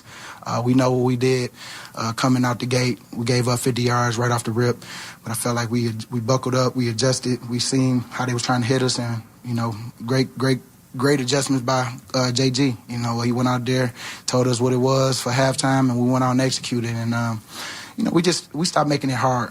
It was just, it's simple. Just get off the rock. We got to knock back. We got to put our hands on people, and we got to rally to the ball because 28 is a great running back, and he can get out any given time. And, I just felt like, that was going to be our number one thing, and I'm happy we held up in the second half. There was a snap of you, Sue, Linval, and Robert Quinn. That's a lot of experience. It is, man, and we was having fun with it. It's cool when you really just take a step back and just be like, man, wow, like I'm playing with Sue, I'm playing with LJ. I done seen him win the championship with the Giants. We beat them, and when he was with the Vikings, and Sue, of course, we played the Lions a couple times, and now you just never know how it's gonna come full circle. So I'm thankful, enjoying the moment, and man, let's keep getting these dubs. Let's keep working. Thanks, BG. See y'all later. There it was. Brandon Graham, always excited, always charismatic. Fun words from BG following the Eagles win in Indianapolis. 9-1 Philadelphia Eagles, that is. It's Connor Thomas and Tom Alvord. We are continuing your Eagles post-game coverage. Got to take a quick break. When we come back, we're going to talk a little bit about what's going on around the NFL, how it's affecting the Eagles. A very interesting matchup going on in Minnesota right now that I guess Tom and I will debate whether or not it's going the Eagles' way, and we'll just take another look back at the Eagles' victory in Indianapolis today, 17-16 over the Colts to move to 9-1. We're coming back right after this here on 97.5 The Fanatic. 97.5 The Fanatic. It's that time of year again. What you've all been waiting for. The countdown's officially over. The best season ever is here. That's right. Free Coffee Tuesdays for Wawa Rewards members are back. So enjoy a hot coffee or a handcrafted iced coffee on us every Tuesday with the Wawa app. It's just one more way Wawa tries to make your day. Free Coffee Tuesdays, only for Wawa Rewards members. Hot turkey is back at Wawa, along with stuffing, gravy, and cranberry sauce. Sure, you could wait to get these flavors at a traditional holiday dinner, but that's only one meal on one day. And we both know that's not enough. Try the Wawa Gobbler Hoagie, piled high with hot turkey and holiday-inspired ingredients like mashed potatoes, sweet potatoes, and garlic aioli. Or try it in a bowl. It's a handheld holiday feast. Gotta have a Wawa. Hey guys, Bob Cooney here. FanDuel Casino is giving you a free chance to spin and win today and every day. Introducing FanDuel Casino Reward Machine, a free-to-play game giving you a shot to win up to $2,000 in casino bonus every day. It brings you all the excitement of playing FanDuel Casino games for free. Every day at 6 p.m., you get 3 chances to spin the Reward Machine reels. There are 3 ways to win. 1, match any 3 symbols for an instant win. 2, collect symbols each day for a chance to win weekly prizes. Or 3, win up to $2,000 if you collect 3 trophies.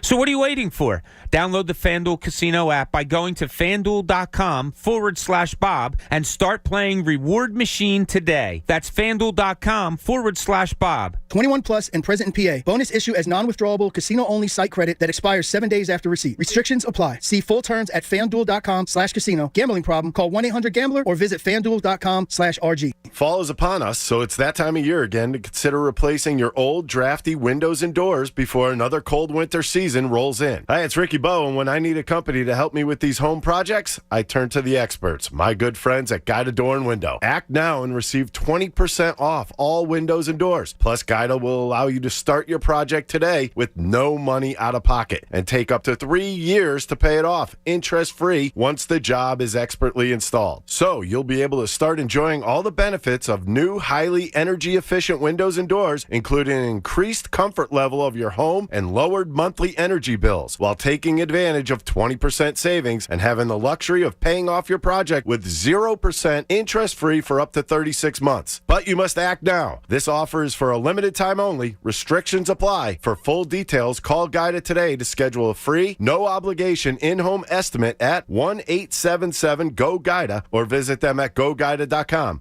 That's GoGuida.com. To me, the most important word in the world is dignity. There are certain God-given rights to be fed, to have shelter, medicine, and clothing. When many of our clients come to us, they face the great risk of losing much of what they have. In some cases, losing everything. I'm John Morgan of Morgan & Morgan. In one instant, an accident, a natural disaster, or the intentional acts of others can threaten our dignity. Whether it's the loss of a paycheck, paying medical bills, enduring a life of pain and suffering, or a claim with your own insurance company, or a business dispute, and you can't afford to pay a lawyer by the hour, your dignity hangs in the balance. You only pay us if we recover for you. Let my firm fight for you, your family, and your dignity. Call us for a free consultation. Dial pound law on your cell phone. That's pound 529. Morgan & Morgan, forthepeople.com. Hey, it's Cuz. Are you getting ready for a home improvement cleanup? The garage, the bathroom, big move? Let me tell you about the perfect solution, the Bagster. The Bagster, by far the most convenient, affordable way to help with your cleanup. The Bagster isn't just a great product. It's a 3 cubic yard dumpster in a bag sold at Home Depot, Lowe's, local home improvement stores everywhere, and for only $29.99. Holds 3,300 pounds of waste. Buy it, fill it, schedule your collection, poof, it's gone. Clean it up with the Bagster dumpster in the back. Guys, if you've lost your game in the bedroom, at least you've got football, basketball, and hockey games to watch in your man cave, right? Hi, this is Dr. Avidan Appel, founder of Iron Mountain Men's Health. Don't bench yourself for poor performance. Call us today and let my team create a custom program to treat your ED and low T that's safe, affordable, and effective. Game on. Schedule your free consultation today at ironmountainmenshealth.com. Iron Mountain Men's Health, the leader in men's sexual health. Ew, gotta get rid of this old Backstreet Boys t-shirt. Tell me why. Because it stinks, boys. Tell me why. I've washed it so many times, but the odor won't come out. Tell me why. No, you tell me why I can't get rid of this odor. Have you tried new Downy Rinse and Refresh? It doesn't just cover up odors, it helps remove them. Wow, it worked, guys. Yeah. Downy Rinse and Refresh removes more odor in 1 wash than the leading value detergent in 3 washes. Find it wherever you buy laundry products. Jamie's log. Progressive. The Harrington's backyard. Day 4, 2:18 a.m. I've been camping outside the Harrington house for 4 days now, proving that Progressive has 24/7 protection. Mr. Harrington says I don't need to do this since Progressive protects 24/7 is a pretty easy concept to grasp, but I'm going to stay and prove my point. Besides, there's a big tree branch over the roof, and I think it's planning something. Progressive doesn't just offer a great price when you bundle home and auto. We offer round-the-clock protection, just not literally from Jamie. Coverage from Progressive Casualty Insurance Company, affiliates, and third-party insurers, and subject to policy terms. Bundle discount not available in all states or situations. Hey, it's cause I hate to say it, but winter's coming. So don't worry. Do what I did and be prepared with an Aaron's, the king of snow. Every Aaron's 2-stage snow throw is handcrafted in the USA with powerful engines that won't bog down in any condition. I love my Aaron's snow thrower, especially when I need it most to get me cleared out and on the road fast. Aaron's builds the toughest machines for the worst conditions with a model to fit every need. Throw back when old man winter dishes out with an Aaron's, the king of snow. Visit your local independent Aaron's dealer today. Hey, it's Pat Egan, and I recently went to the all-new Sin City Cabaret for a game day, and holy shit was I impressed. Sin City is by far the largest and best-looking club in the area. The food was great. The TV was the biggest I've ever seen in a club, but the real draw here is what's on stage. Every single girl just was hotter than the next. I was a little distracted from the game, but in the best way possible. So next time you're looking for a party, just head to Sin City, 6130 Passyunk Avenue, and if you tell them I sent you, you get free admission before 11 p.m. BetParks is all about football. The BetParks Sportsbook app hooks you up every weekend with special promos on college football Saturdays and pro football Sundays. Every Saturday, BetParks offers a special half the spread promo on one select college football game, and they cut the spread in half at the same odds. Every Sunday, BetParks presents the double the spread promo on one select pro football game and doubles the spread at the same odds. Check out details at the BetParks app, at BetParks on Twitter, or BetParks.com. Must be 21 and in Pennsylvania or New Jersey. Probably call 1-800-GAMBLER. Hello? Whether you're at home or on the go, listen to 97.5 The Fanatic on Odyssey on your smartphone, Roku, LG Smart TV, Waze, and more. That's Odyssey, AUDACY. Check it out now. Want to hear the Fanatic Best of Show Daily podcast? Head to 97.5thefanatic.com now and download each show every day. Brought to you by DraftKings Sportsbook. Use promo code FANATIC when using the DraftKings app.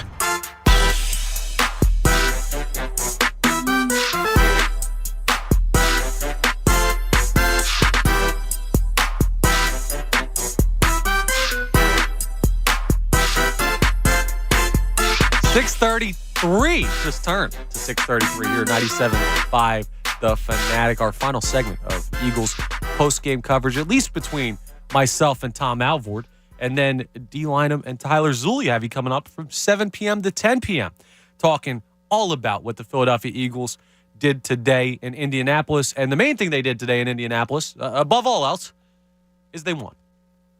That's it. A big W in the win-loss column, which there's going to be a team that's an 8-1 team in the NFC that will not be able to say the same today. It appears. Of course, that game's not over, but Minnesota is getting waxed at home by the Dallas Cowboys right now. Destroyed.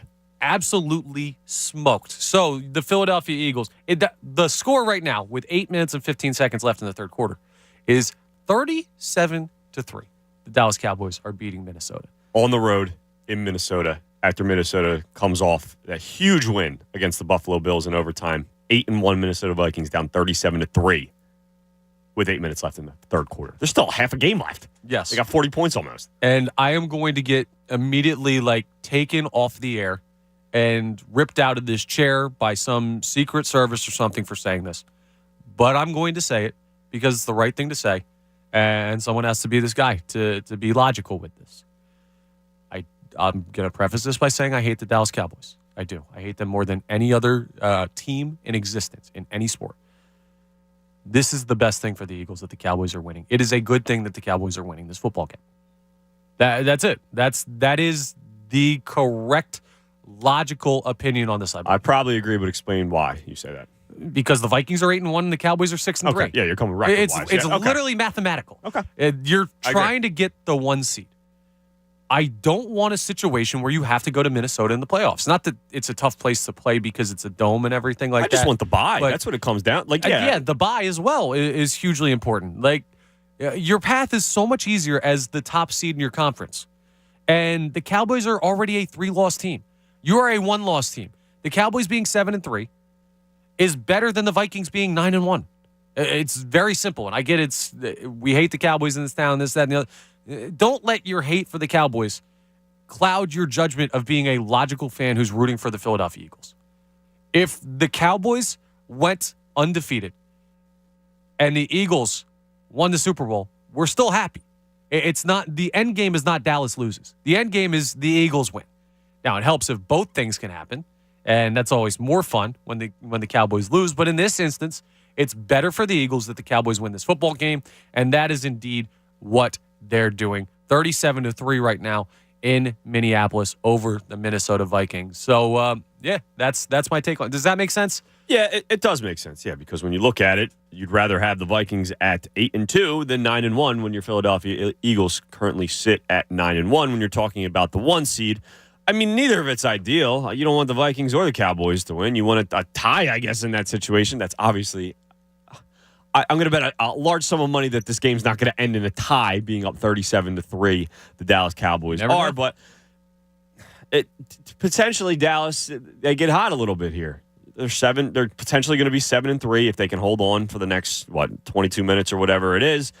And your Eagles are at 9-1, so that's 2 games you have up on the Dallas Cowboys with 1 game remaining against them. I'll say this: I think it's going to be a close race to the NFC East crown. I really do, because the Eagles, as we know, have a little bit tougher games coming up with the Tennessee Titans, who have won 7 straight games, I believe it is, with the Green Bay Packers, who beat these Dallas Cowboys just last week on Sunday. Last Sunday it was. And they still have Aaron Rodgers there. It seems like he has a little bit of a connection with Christian Watson now. That's a little bit scary. So I don't care what their record is. They can be 0-15. If Aaron Rodgers is at quarterback, I am very worried at all times. I am. He's a 2-time MVP, reigning MVP. You obviously have the Giants, who dropped just a brutal loss today, the Detroit Lions. And Justin Fields with the Bears playing very well. So you're going to have a little bit tougher stretch or tougher games here down the stretch. I think it is going to be a hard-fought battle for this NFC East, and it might come down to that. It's Christmas Eve game against the Dallas Cowboys.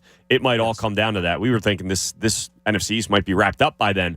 I don't think that's going to be the case at all. So, yeah, it's a lose-lose situation at this point with the Vikings and the Cowboys game. But when it comes down to it, when it comes down to the 1 seed, you'd rather have the Vikings lose in today's game in this instance. Absolutely. And Dallas doesn't exactly have a cakewalk the rest of the way if we're looking at the NFC East and debating how that plays out. Next week, they're home against the Giants. Giants are still a frisky team. They're a tough game, yeah. They're tough loss for them today. Division games are tough in general, but especially when the Giants are, 6-3 or whatever they are? Yeah, and you got to deal with Saquon Barkley, and their defense has been playing much better under Brian Dable. So we'll see how that plays out. And then the Colts head to Dallas. We saw today that could be a little bit of a tough team to play against, and who knows what Jeff Saturday can get them to do with more time coaching. Are they going to get worse with more time with Jeff Saturday because teams are going to adjust to him? Essentially, he's not going to be able to? Maybe. But you saw just today how much of a spoiler the Indianapolis Colts can be if they put together a good game. So that's not a walkthrough either. And they got Houston and Jacksonville, which both of those, whatever. Maybe Dougie P does us a solid on December 18th. Or Trevor Lawrence can go crazy or something like that. But, yeah, probably 2 wins there. And then how do they round out? But against the Philadelphia Eagles in Dallas on Christmas Eve. At the Tennessee Titans in Week 17. And then in Washington in Week 18. Those are not easy games, any of them. A divisional to round out with a team that just beat the Eagles in primetime. At Washington, too. I don't know if you just mentioned that, yes, but at Washington as well, yeah. Yeah, so the Cowboys could very well have 3 more losses on that schedule. Sure. So it will be the race for the NFC East is by no means locked up. And it's starting to look more and more like that Christmas Eve game is going to matter to the result of it.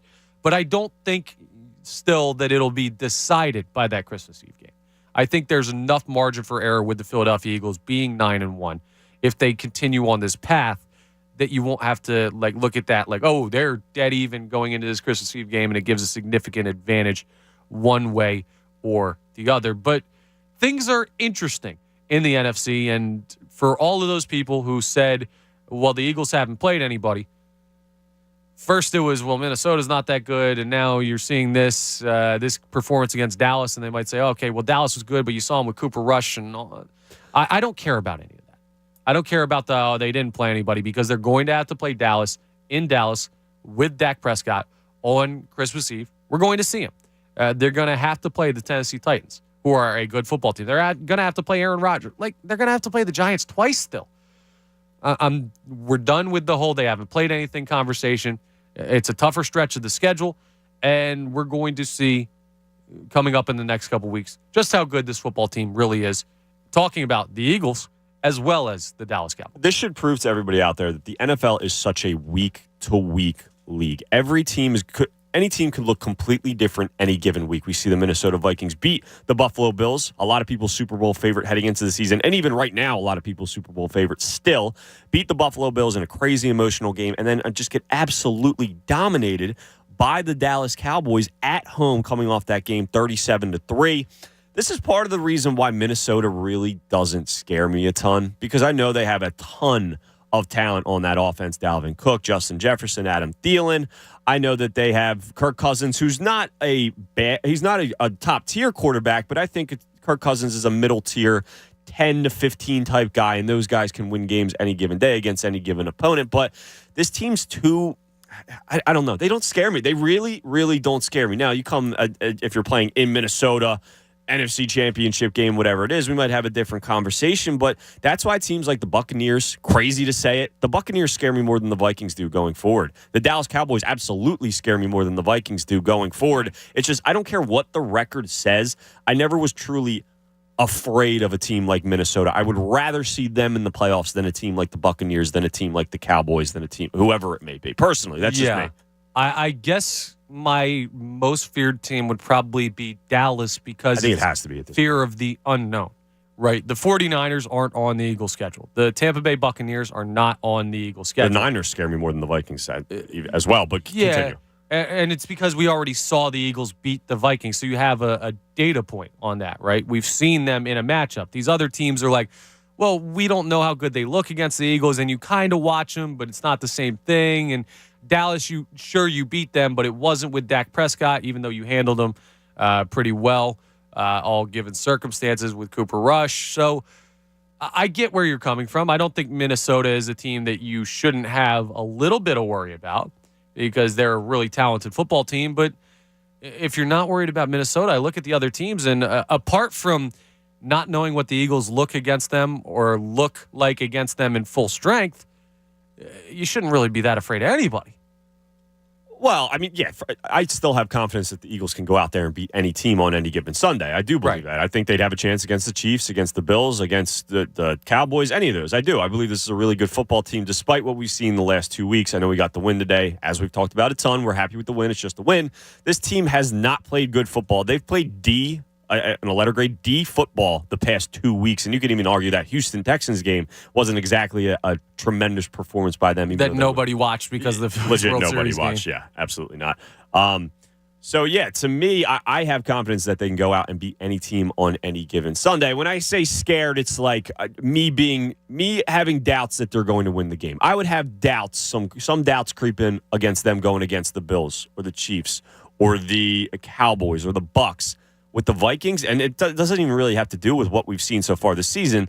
Yes, they beat them, but as I just said, it's such a week-to-week league. You could see a completely different Vikings team that could beat you if you match up with them in the playoffs. But I don't have any doubt that if this is right now in week 11 or whatever it is, things can change. But right now in week 11, I have no doubt that the Eagles could beat the Vikings in a playoff game, and that I would feel very comfortable with them going into a playoff game with the Vikings, where the other teams, Cowboys, Bucks, maybe not so much. Still think they win, and they can. They'll have a chance to win, but the doubt creeps in a little bit more with those other teams. Okay. More so than the I don't totally agree with you because I think you may be underselling how good Minnesota is.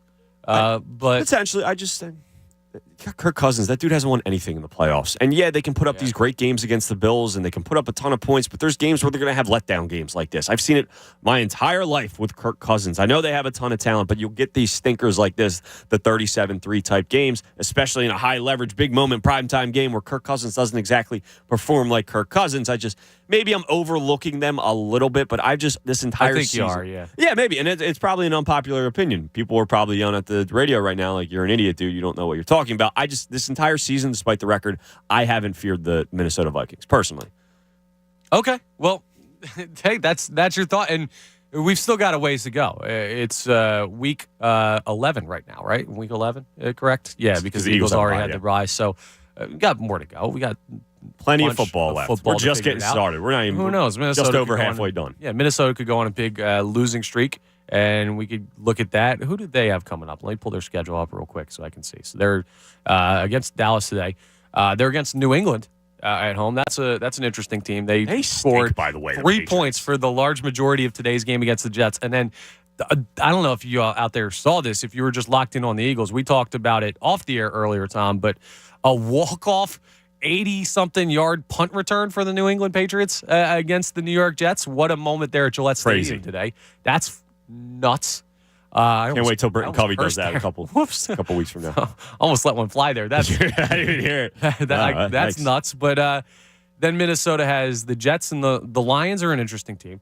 Minnesota also gets the Colts. The Colts are playing everybody.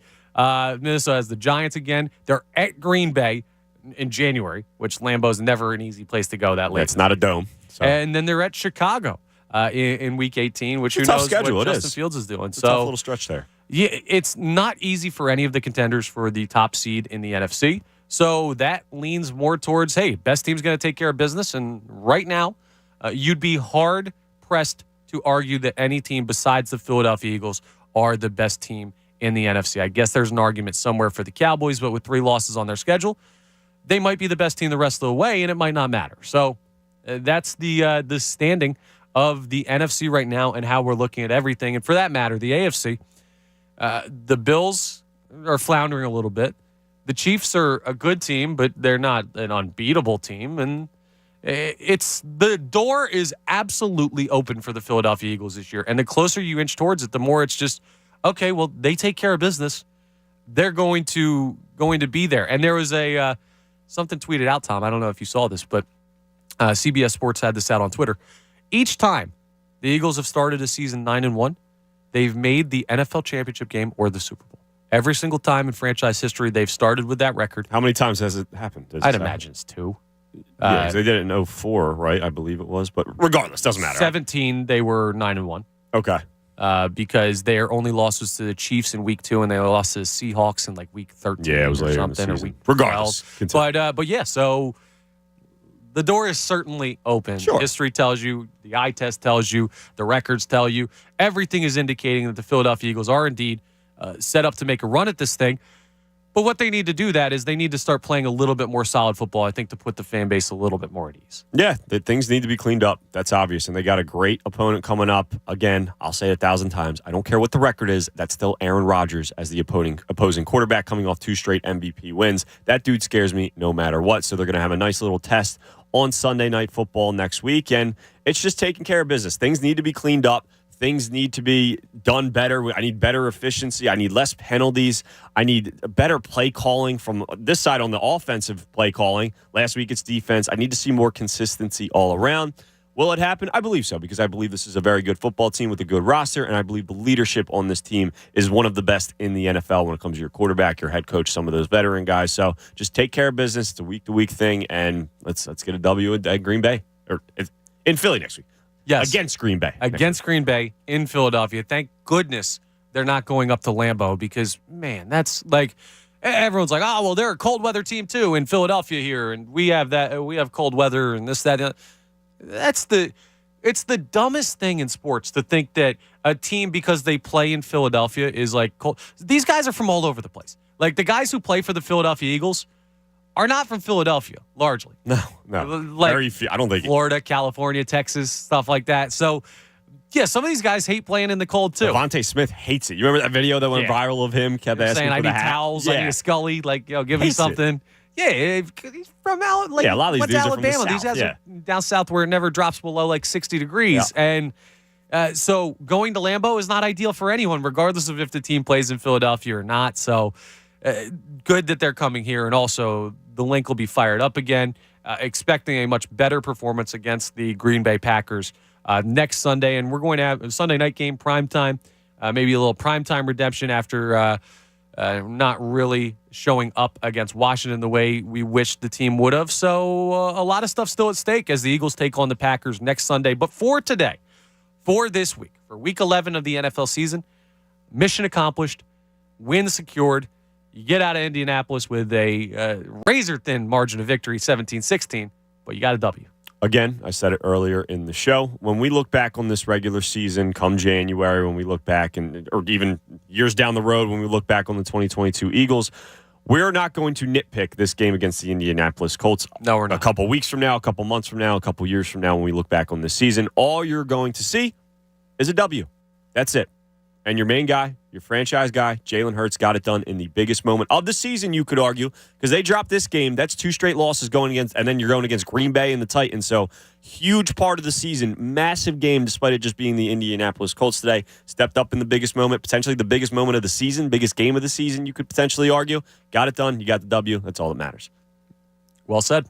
Let's wrap it up on that note because we are indeed out of time here on the Eagles post-game show with yours truly and Tom Alvord. Tom, it was a fun show today. It always is after the wins. And that's for sure. Tell you what, man, could have gone either way. So I'm very glad we got to do a winning post-game show today. This would have been a brutal 3 hours if they dropped that game. Dude, I don't even know. Because we had the fire or on Monday night, I guess. We had the fire with the way that Washington game ended. This one didn't even feel like a fiery performance. This was just kind of like what in the world's even happening? Yes. And then they end up winning, which makes it so much easier. So thank goodness for that. But thank you also to Matt Menard, who ran the board for us today, to Haley Taylor for running the YouTube, to all of you who tweeted, called, listened on YouTube, and mentioned us on there and everything like that. Thank you to Tim McManus for joining us. And it was just another fun edition of Eagles Postgame. Coming up next, you got D. Lynham and Tyler Zulli, who will be talking even more about Eagles football, the road ahead, the game behind them today, and, well, the 9th win of the NFL season for the Philadelphia Eagles. I guess we'll just wrap this up with one final Go Birds and